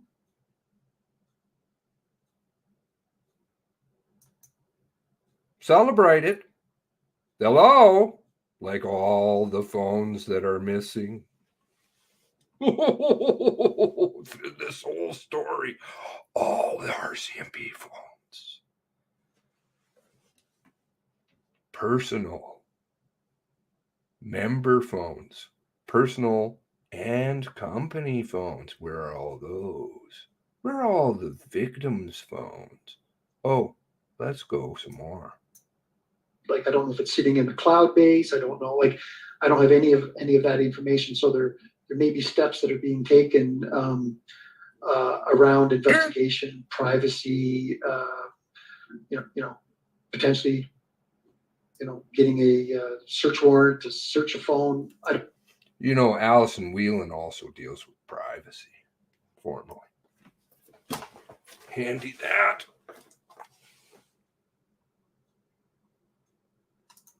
We're getting screwed. Pat.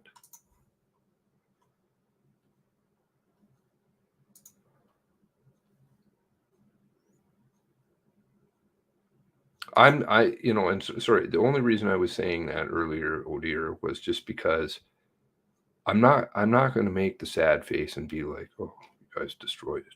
It's crime. Go to jail. That's what happens. Corruption. It's got to stop. Can subpoena a cell phone provider.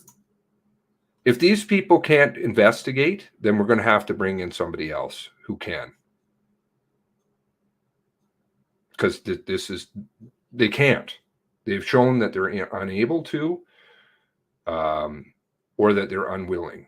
And I think we all know the answer to that one.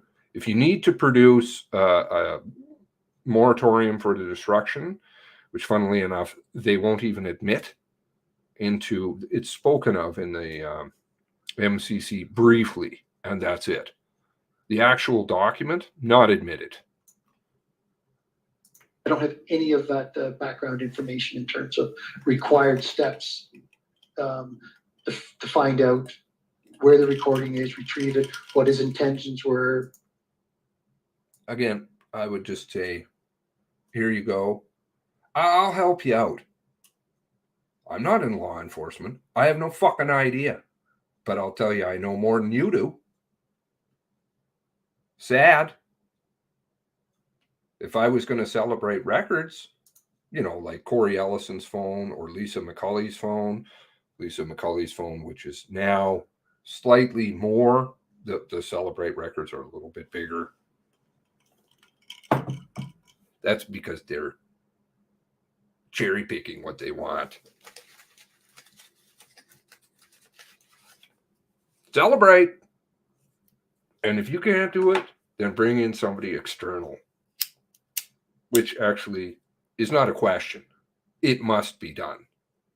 And a royal commission must be done into the RCMP, into their investigation, and into the MCC, into IMT and their bullshit and games that they've been playing all along.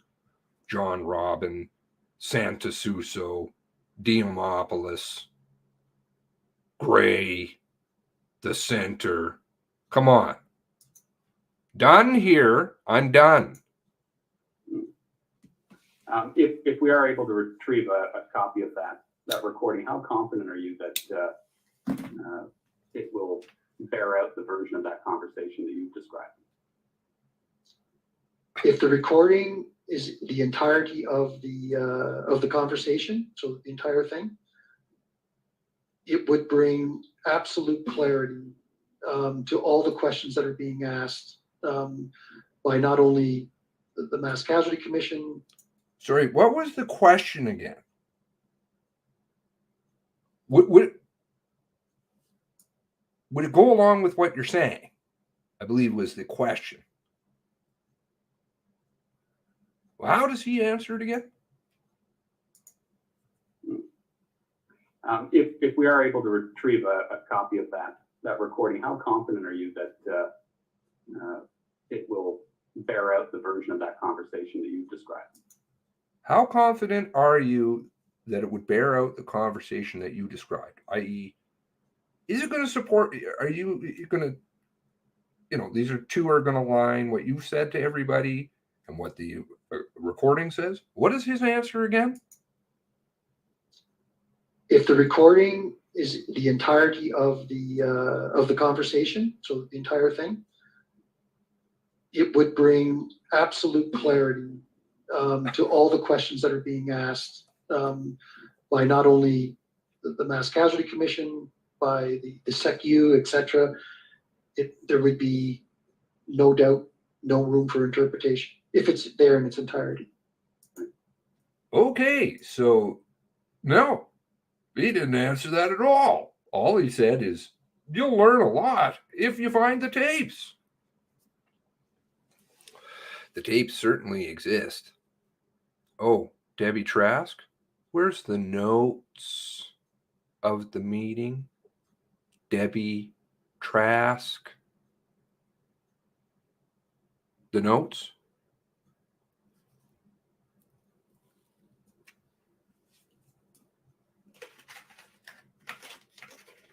Pretty sure Debbie Trask was taking notes.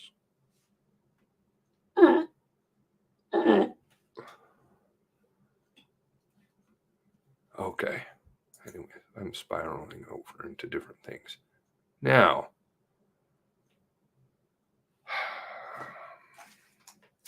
Holford's affidavit, which is very important. The strongest piece of evidence that we have is an affidavit.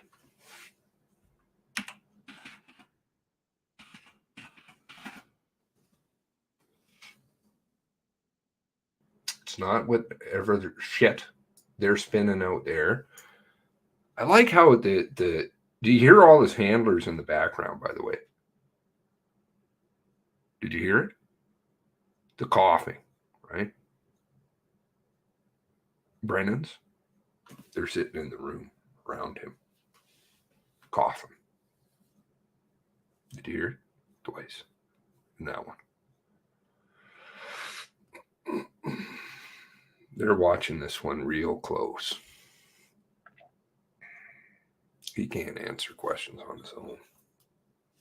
That's why he needs DOJ and Lori and NPF and all kinds of other shit to bail them out. Tell the truth. Real easy.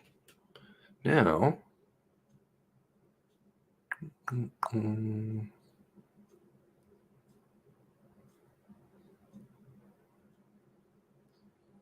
interesting. He's a witness to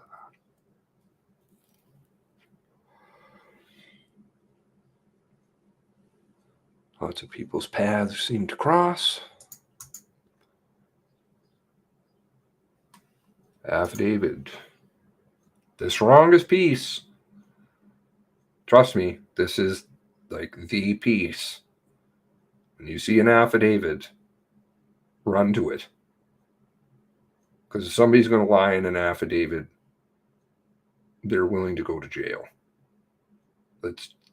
You're ultra stupid to lie in an affidavit. The goop they've got there, none of it means anything. None of it means anything. An interview, none of it. Doesn't mean shit. You could charge them, but it's a lot harder to prove. But in an affidavit, fuck man. 4 corners of a page. It's down in writing and you've sworn to it under threat of perjury. Now, she says some interesting things about the Blueberry Field Road too, since we're still on Blueberry Field.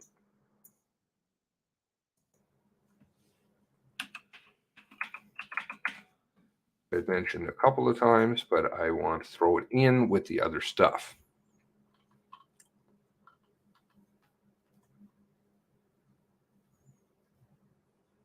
What made the broadcast 1048, 1018 being told that there's a road that somebody could go out? You made the broadcast at 1048, okay? Out and look at the map. Did you look at the map on your mobile workstation at or near this time? If so, at what time did you look at and see, did you see on the map about the routes out of Portapique? I wasn't in my vehicle after I parked it upon initial arrival at Portapique, so I didn't look at any maps myself. As I noted earlier, I don't have What? Any memory of receiving this broadcast or making that transmission? I never saw a map showing other routes out of Portapic until the press conference days later, in which the RCMP showed the Blueberry Field Road that a witness saw a vehicle leave that night. A witness that has never come forward. I haven't seen any evidence of the 1035 phantom witness. But the first time that Colford hears anything or seeing a map about it, about the Blueberry Field Road, is at a press conference. You think that if you heard about it, you're probably going to look it up. She was pulling out maps, I'm sure. Just nothing to do with Blueberry Field Road. Transmission.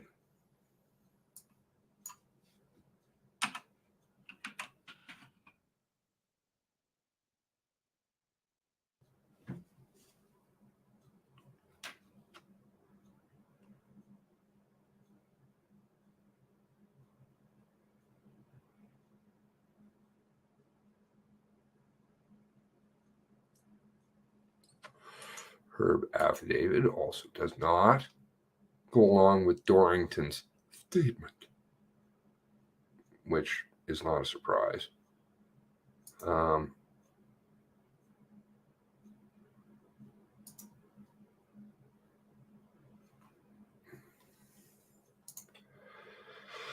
We have a follow-up question arising from the ESDC statement, COM 005427, which I'm pretty sure is not in existence publicly. On page 21 of the statement, about mid-page, the existence of the Blueberry Field Road is raised. ESDC, of course, was residing underneath the grand house of Gray Robin, solid lined Ottawa, IMT. Bullshit. ESDC investigation, Hoyt investigation, MCC disclosures, all of them in one house, all going straight back to Brennan in Ottawa via Gray and then Robin. April 28th was a bad day, 2021. Very bad day. We would ask that you review your comment at the top of page 22 of that statement. I don't believe her Colford's ESDC is out. I'd have to look through my files, but no, I didn't know any other way out, right? And that's right. And all the cars that were coming out by us. Like I had no idea there was, end quote. And you refer to the radio communications at 10:48 April 18th about being told that there was another way out. The contents of Harlan Rushton's statement as per number 21 above. And ask that you give an account of your awareness of there being another way out of the community, where information on that came from, and whether you did any follow-up on that after your initial broadcast at 10:48. I have zero recollection, she's swearing to this, of being told of an alternative way out of the community by Katie McDonald. I can only assume that she told me what I broadcast at 10:48 p.m. and that the information has left my memory. I also don't recall being told of another way out of the community by anyone else that we checked on the way out.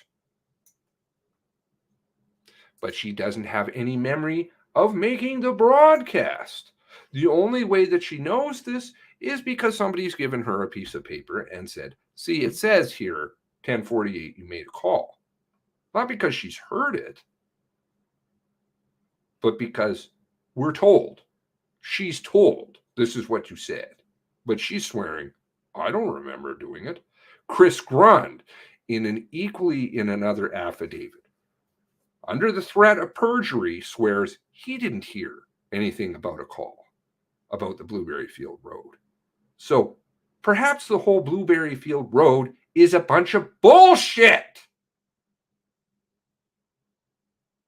You can't get out in the time that they said. So that means the 10:51 video, of course, which didn't make sense anyways. You have to superimpose, watermark a time on it.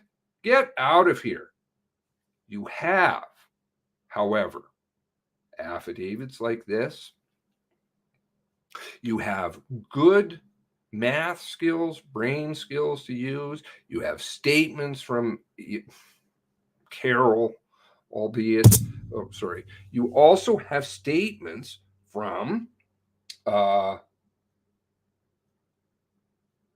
Dion Sutton, who completely destroyed their narrative with one line. And guess what they did? Move right past it. It throws the whole thing into question. Why is this stuff not getting followed up on? They don't want to. They want to hypothesize. Maybe if he could do it if it was really speedy. Fuck off, man. You don't even use your brains. Anybody who can read and is literate can see through your trash.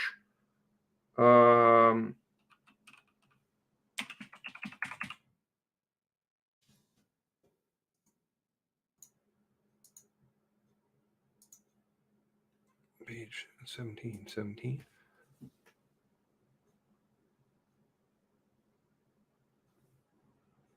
I swear, 17.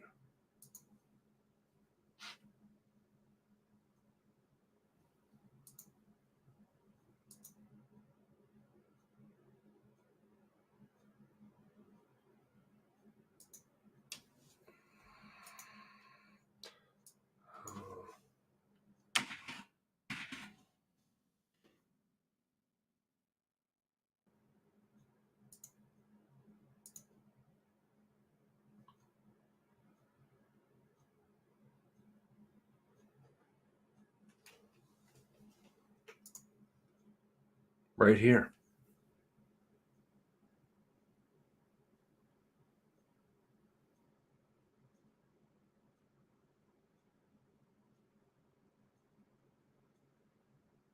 Oh, wait, sorry, not this one.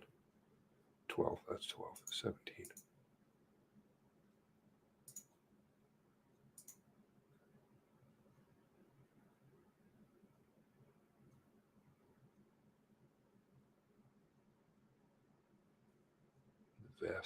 The vest for the dog. Where is it? Great Village.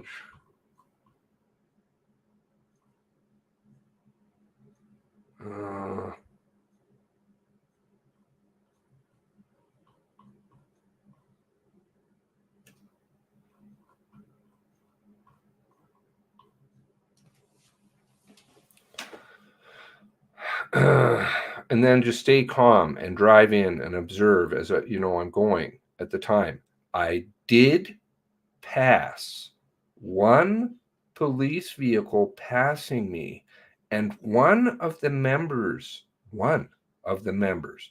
did wave, but I did pay no attention because as I was unaware that the suspect was in a police vehicle. Looking back, I don't even know if it would have been him or if he was out of the area already. I don't know.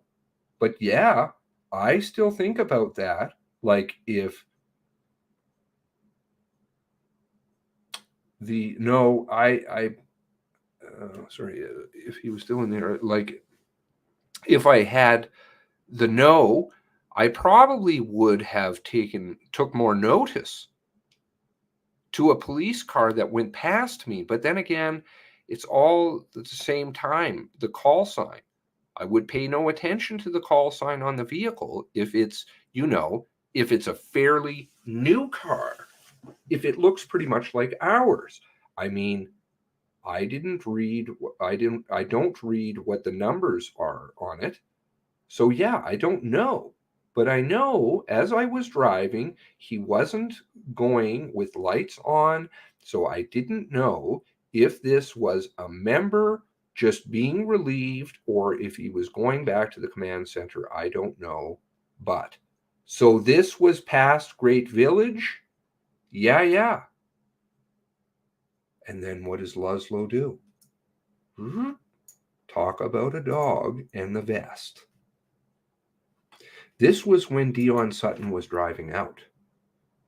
You know that this is approximately 11:30 because he says it's past Great Village, between Great Village and Portapique. You use his GPS, you can tell what time it is. Their narrative. Gone. There is so much dispute of evidence to destroy whatever that they say. Cobequid Court is a big problem. I know I keep saying that. I'm not going to get into any more of that right now. But I assure you, it is a major problem. Major problem. That's why you have back to one moment. Back to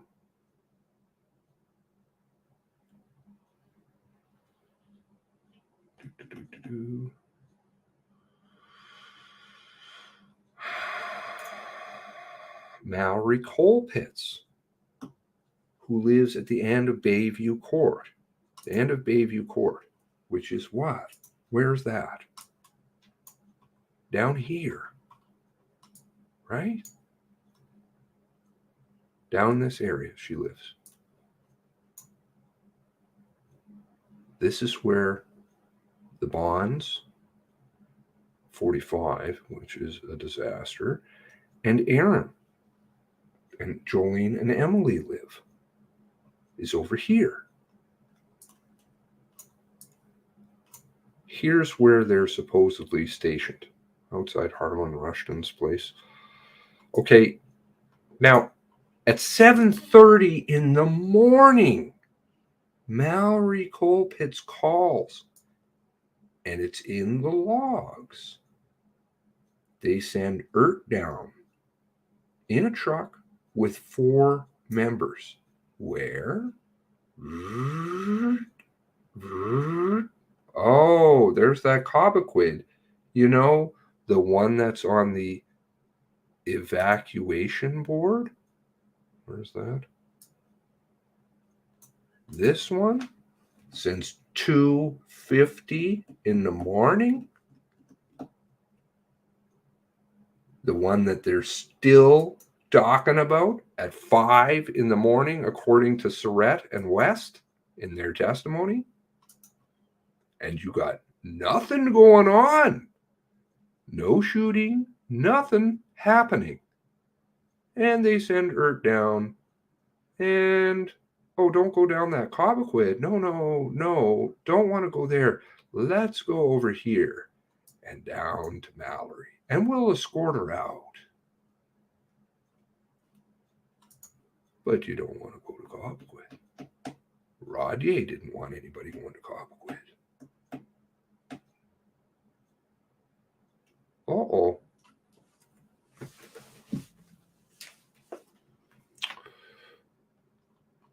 All right, let's see what some of your comments here are. Thank you very much for finding that, Chris Maloney.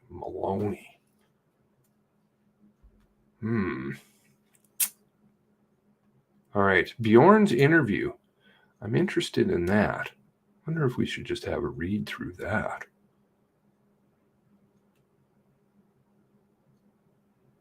So did I raise enough questions with you in terms of have I presented evidence enough to raise some serious doubts about the Blueberry Field more than we had before?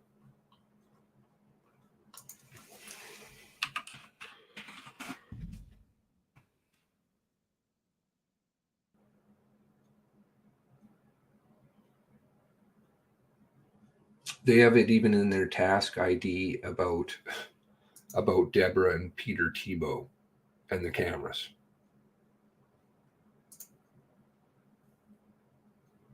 The Blueberry Field always has been junk, and I'm 99% sure I know why. It is because person or people were passing them at the end of the road, and nobody thought to look. They got away. Either he or others got away, just drove straight on through. That's why you have zero camera footage, because they would be more than happy to give that to you and say, hey, we were sitting out in the end of the road, and then, you know, here's where Andrew drove up, and here's where this happened, and here's where that happened.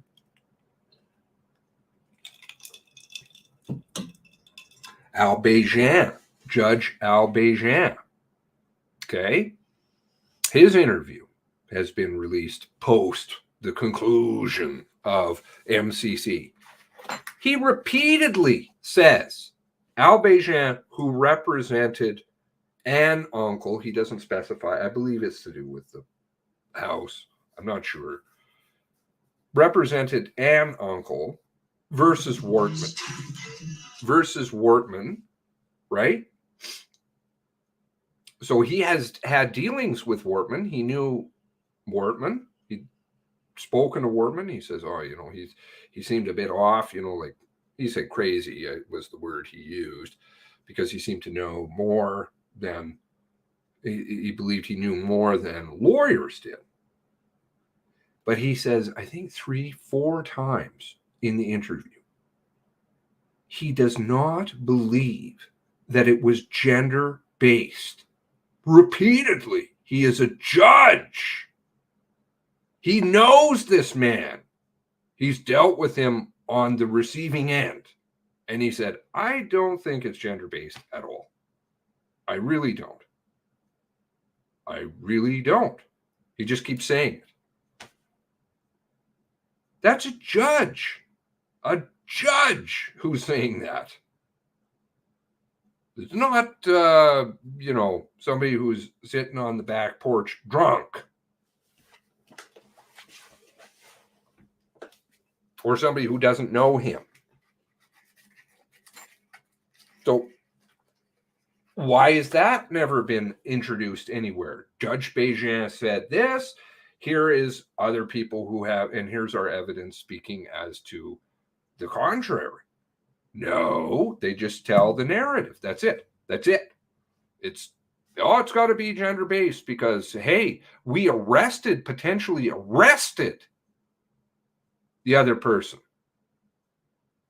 You had Fahey, is it Fahey? I get them mixed up. Emert. And he's like, oh, well, consider Lisa a suspect? I don't know. Then just all of a sudden she wasn't a suspect. I don't know. She came out of the woods. She's not a suspect. But I really think, you know, she could have been. Was he acting alone? Was he doing? Come on. This is not an investigation. This was a sham. A sham.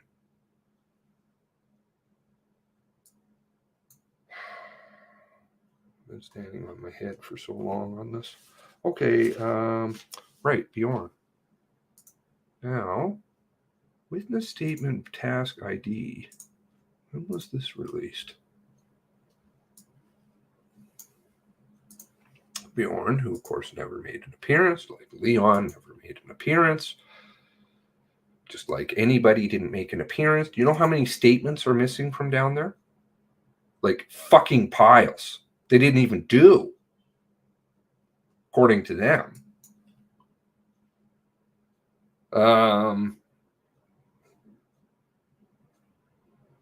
What are they saying here? Where's back? New Wortman. Personal information. Obtained statement from. Okay. I'll go to his statement a little bit. Dave Lane. Dave Lane, I want to see. Dave Lane does a canvas of all the people down there. Haven't seen that. That's not publicly released. All the residents down there. Dave Lane did it. Corporal Dave Lane. There was a, hey, Brenda, there is a comm number associated to that. Where's that? Half these things don't even fucking work. Still, 70,000 outstanding documents. 70,000. 70,000. Still. Corporal Dave Lane, Sergeant Derek Blanche completed audio statement with Bjorn investigation, and the following information was learned. He knew Gabriel through the Landowners Association. He knew Gabriel bought property out that way. He knew Gabriel built a garage on the property. He met Gabriel at meetings on the road and on the road. Okay, the meetings, I think, is a kind of a bit of a misnomer. I think these are parties. He described Gabriel as intelligent, loner, and didn't have anyone he would talk to or seek out friends, which is contrary to, who is it? Don Johnson. He's like, oh, he's in everybody's business. Don Johnson. Sister says, oh, he didn't know anybody. He didn't do anything. These people don't even know which way is up. Don Johnson, who I did hear a long time ago from somebody, and I'm forgetting who now, doesn't matter because that's, but somebody told me, who was aware of it, was obviously the same person who reported it to the police, that Don Johnson had transferred a 357 to Wortman. Not transferred, gave it to him, sold it to him illegally. He's all over the country. Out in Vancouver, they're trying to track him down. Then he's out in Nova Scotia. I don't know what's going on with that. I'm not sure if he was trying to avoid them or what was going down. But I found it very interesting because he has a pal, according to him. He doesn't really seem to know terribly a lot about guns. He doesn't remember hardly, about being like a gun being pointed at him. And people don't forget that. They just don't. It's permanently burned in your brain. Permanently. If a gun's ever been pointed at you, you know. It's burned in your head. And he doesn't remember hardly anything. He's like, oh, no, I don't really remember anything. I don't remember what kind of gun. Maybe there was some other kind of guns. Maybe we were drinking. Maybe it was the afternoon. I don't know. I think we were in the living room. And I think he pointed a gun at me. I think there was a laser on it. But the thing is that he says he has a pal. They don't specify whether that's a restricted pal or a non-restricted pal. He doesn't seem to know hardly anything about guns, which I find hard to believe if you have a pal. But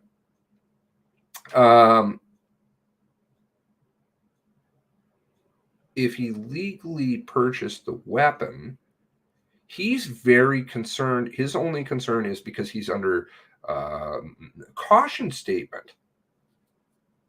And they're very, very upfront about it. Eventually, he's like, well, okay, yeah, I'll answer some of your questions. He does have to go back and forth about who sold him the gun. That was his big concern. who sold him the gun. Not that he could potentially get charged with an accessory to murder or trafficking a weapon,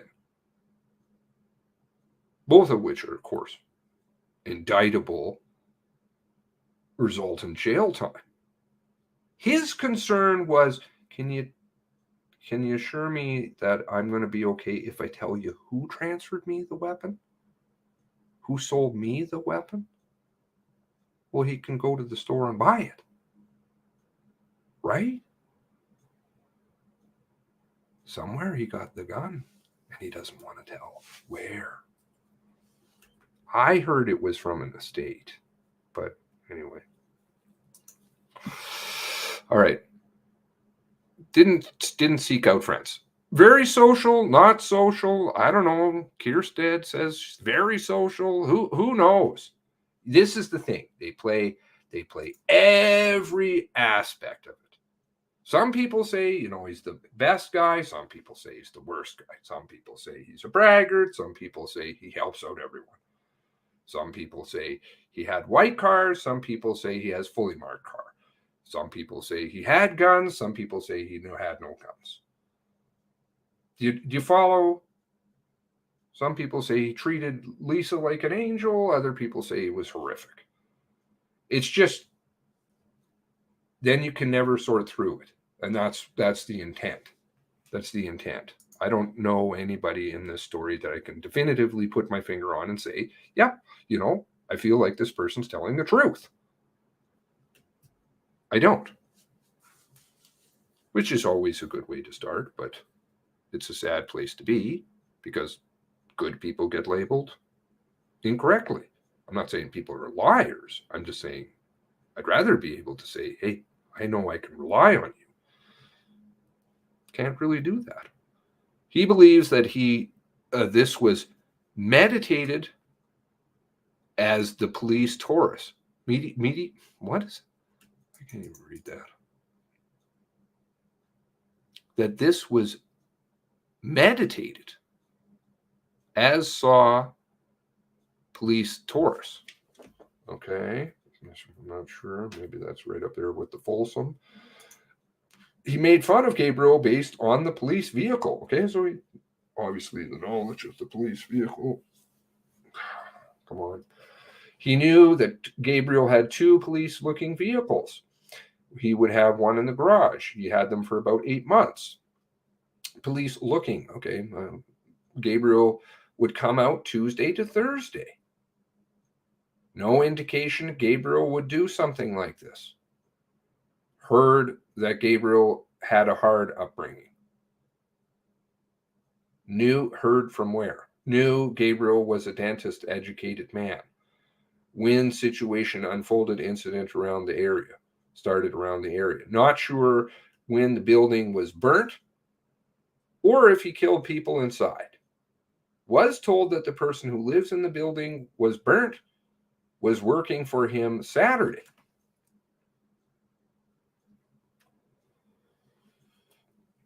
Does not know this person as this person was not part of the association. Why are there no names? This is an internal, but you see, they're writing it because they know what's going to happen. They know all this stuff is going to come out, so they're writing it with no names.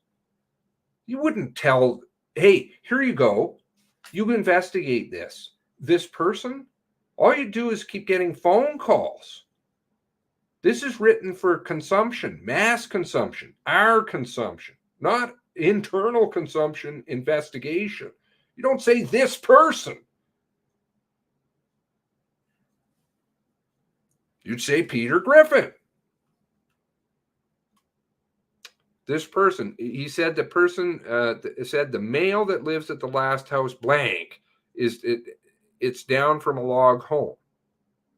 What? Could only describe the male as heavy-set male, around 200 arms, drove a four-wheeler. He said, unknown male, nice place looking log home. Huh? Okay, Leon Jowdery, person who Bjorn told Bjorn about the unknown male working for Gabriel. Saturday, he said his kids were asleep watching TV. Bjorn was working in the shop. Wife texted all about the noise outside. Wasn't he outside? Why did he need to text to tell him that? He was outside. He was in the shop. He heard the noise. He first thought it was firecrackers. Then it was 5 to 7 gunshots. Bjorn, who is guns and girls and guns down at the range, and he helps out with that. Super proficient with guns. He doesn't know the difference between fireworks and gunshots. Get out of here. Saturday, he said he heard 7 rounds. 20 seconds later, 4 additional rounds. Believes that they were different sounds from the previous rounds, i.e. from different weapons. He ran inside, got his kids to a safe place after he got the text to tell them that something was going on. He armed himself and told his kids to stay with his wife. He said from his upper floor, he could see flames, so he went upstairs, told his wife, call police, texted Greg Blair after he heard gunshots, told Greg Blair is one of the people who passed away. He said, first shots at 10:21, 5 to 7 gunshots, confirmed by phone messages. Well, that's a bit late, isn't it? He said texted Greg at 10:23. He said texted 10:02 about the noise. Oh, so he missed all that about the noise when he was out in the shop at 10:02. He said 10:25. Wife called him gunshot complaint to RCMP. I don't know why the delay. He said he directed to lock the doors and stay inside. Went outside, saw Frank and Dawn's place catching fire. They were older couple, blue house, gray house, who knows? He didn't seem to have that color figured out. I don't know, maybe his color problems. He heard 10 gunshots, additional gunshots, 2 from across the street. He saw 3 cars leave, couldn't describe the vehicles. I'd say pull out the tapes with your surveillance cameras that you've got all over the place. First vehicle, smaller Suzuki Swift. Second vehicle, no description. Police Taurus. And then maybe it turned into, what was it? White Hyundai. Was that it? First vehicle might have been Andrew fleeing. Oh, that's a Hyundai. Blue, right? Lantra. Andrew told him he saw the police car and Gabriel fired at him. I guess they've had a conversation. Andrew told him the house was already on fire when this happened. He believes Dawn and Frank were deceased as their vehicle was there and the house burned and Gabriel was there. And how does he know that? He said Lisa knew Gabriel and she maybe had something with Gabriel. Lisa McCauley, he said he's not sure why Frank would have been targeted. He said Andrew shot in the face and shoulder, but survived. He said, you could pull Lisa McCauley's phone records for, of course, which would be a normal investigation to find out all of the text messages that Gabriel Wortman and her had together, emails, everything, and you'd know. Of course, that would just come out with a normal, not curated celebrate. He said that he wasn't sure who was in the vehicles. He said, I'd say just look at your tapes again. He said that there was no known problems in the community. He said that after the vehicles left, he saw the fire. I'm not sure how you missed that. Andrew said the coal kitchen was on fire and everything. He said he cannot say for certain there was more gunshots were in the area. Well, I don't know. He likes guns and gals or whatever the hell it is at the range. Sure knows a lot about guns. He packed up his wife and his kids, told them to leave the area. He told the police to leave the area. He was told by police to leave the area or he could be arrested. He complied. Oh, he complied. I see. He returned home when allowed. What was that? Later that night? He said that the kids of Greg and Jamie witnessed their parents being shot and identify Gabriel as the shooter. He would know that how on the 21st. He said Lisa lives next door to Greg and Jamie. Lisa's a teacher and a good friend of theirs. Lisa was a single mom, 2 kids. From what he heard, Gabriel walked up and shot her blank. I guess he's talking to the kids, or does he know something else? He said Andrew does not know last name, son or something. Okay, personal information. Wife's name's Allison McRae Francis. Okay, fire department connections there. He said he does not know all the addresses Gabriel owned. He has forwarded all information to Staff Sergeant Kelly. I thought he did. He saw Ford Taurus 8 months ago. First saw it.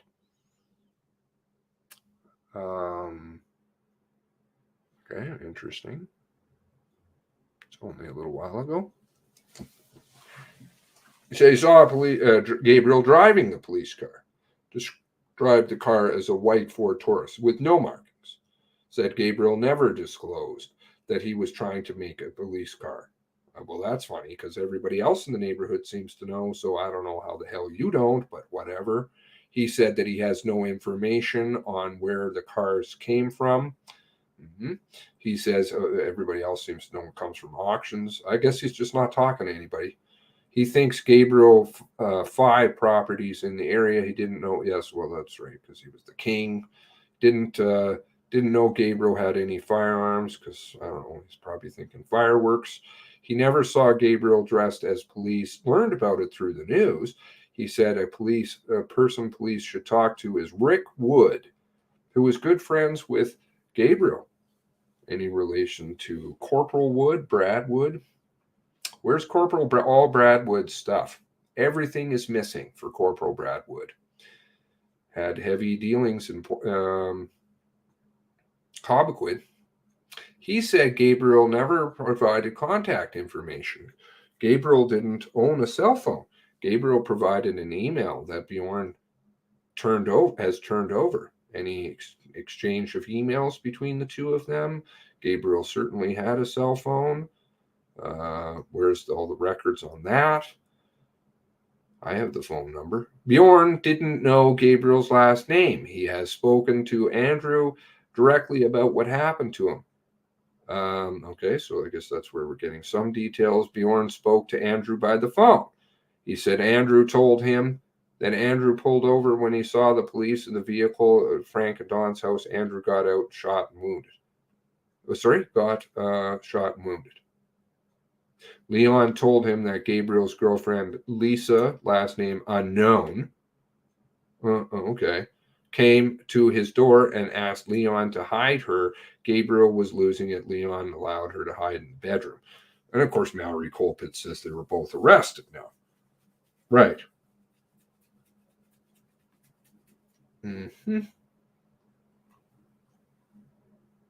Hey, Joanne. Okay, so we've got that. I think, let's see. Oh, sorry. Interview of Bjorn. He has videos on his phone of the fire at Frank's. Where are the videos? Investigators reviewed the videos which depicts the fire and you can hear the gunshot. Thank you. Where is the video? Bjorn has drone footage of the community before the incident. Love to see the Blueberry Field Road. Bjorn looks after subdivision association and knows most people. Well, some people. Doesn't apparently know last names of other people. Bernie from Bayview has not been accounted for. Well, he subsequently passed away. Some of people wondering where he is. Guess don't have to worry now, sadly. Note, investigators later confirmed Bernard Murphy is alive.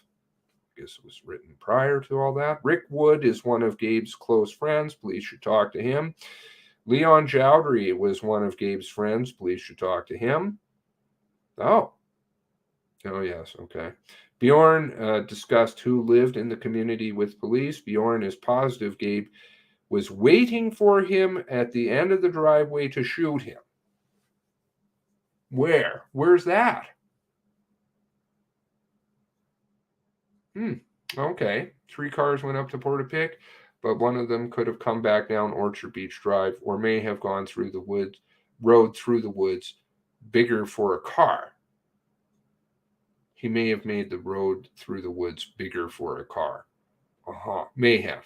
Okay. Obtained cell phone videos from the incident. Videos added to shared drive. Where's that? Corporal Lane. All the contact infos from Corporal Lane missing. All requested by Sergeant, as requested, Sergeant Corporal Lane and Blanche.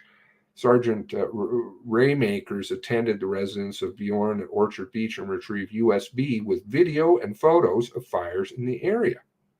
But I thought it came off a cell phone. So this must be his security cameras. Same as copy to RCMP. USB returned to Mersbach. RCMP USB labeled and Jeff Peddle added to the W drive for uploading. So we've got an S drive, an O drive, a W drive. Good. Mass casualty. Round tables. All right, let's see what you got there. Thank you.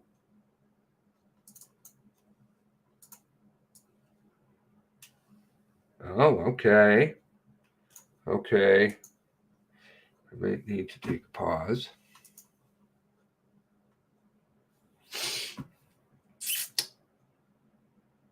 Tom, at Tom Taggart's constituency office, because that's where you usually go for an interview, don't you know? I know quite a few witnesses and things who go down to MLA's offices and to stuff. Doesn't that seem a bit normal? I guess so. Maybe it's a Nova Scotia thing. Does that happen down there?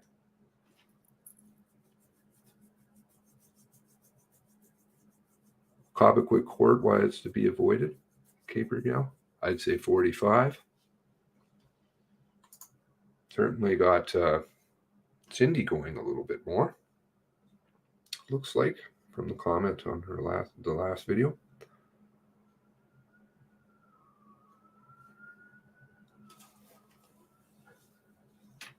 Yeah, I'm gonna have to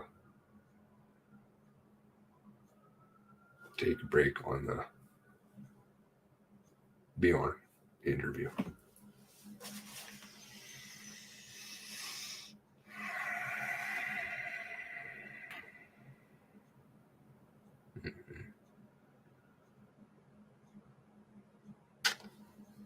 .3M. All right. No, what?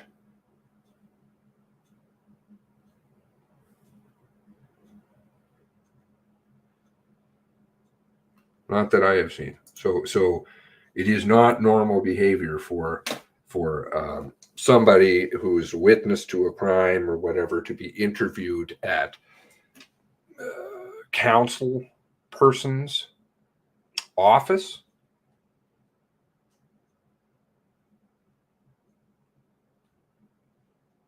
Tom says some weird stuff at the end of the interview.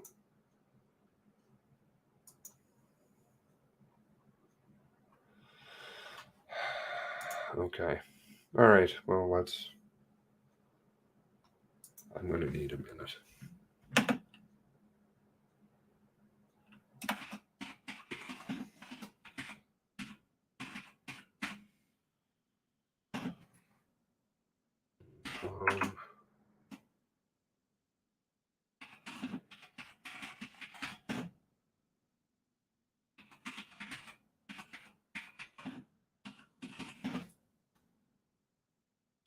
He was feeling like he wanted to help. May 25th, 2022. It's only 2 years. Of course, later, friends and things. Police detachment's normal protocol too. That makes no sense. He shouldn't have ever been speaking. You mean Tom Taggart? Well, I don't know. Of course, it's par for the course. That's what you do. You seal up Orchard Beach Villas, and I don't know. We're very good friends. There's the maybe it's because there's that Taggart reference. So there's a Taggart who was allowed out of Portapique that night. I don't know who that was. A female Taggart. Don't know if it's any relation. Who knows? But it's in the logs. So I'm not sure. Maybe there's family. I don't know. Okay, I'm going to stop the stream here so that I keep it on topic somewhat, and I'll take a 5-minute break and I'll come back. Okay? God bless you. God bless the 23.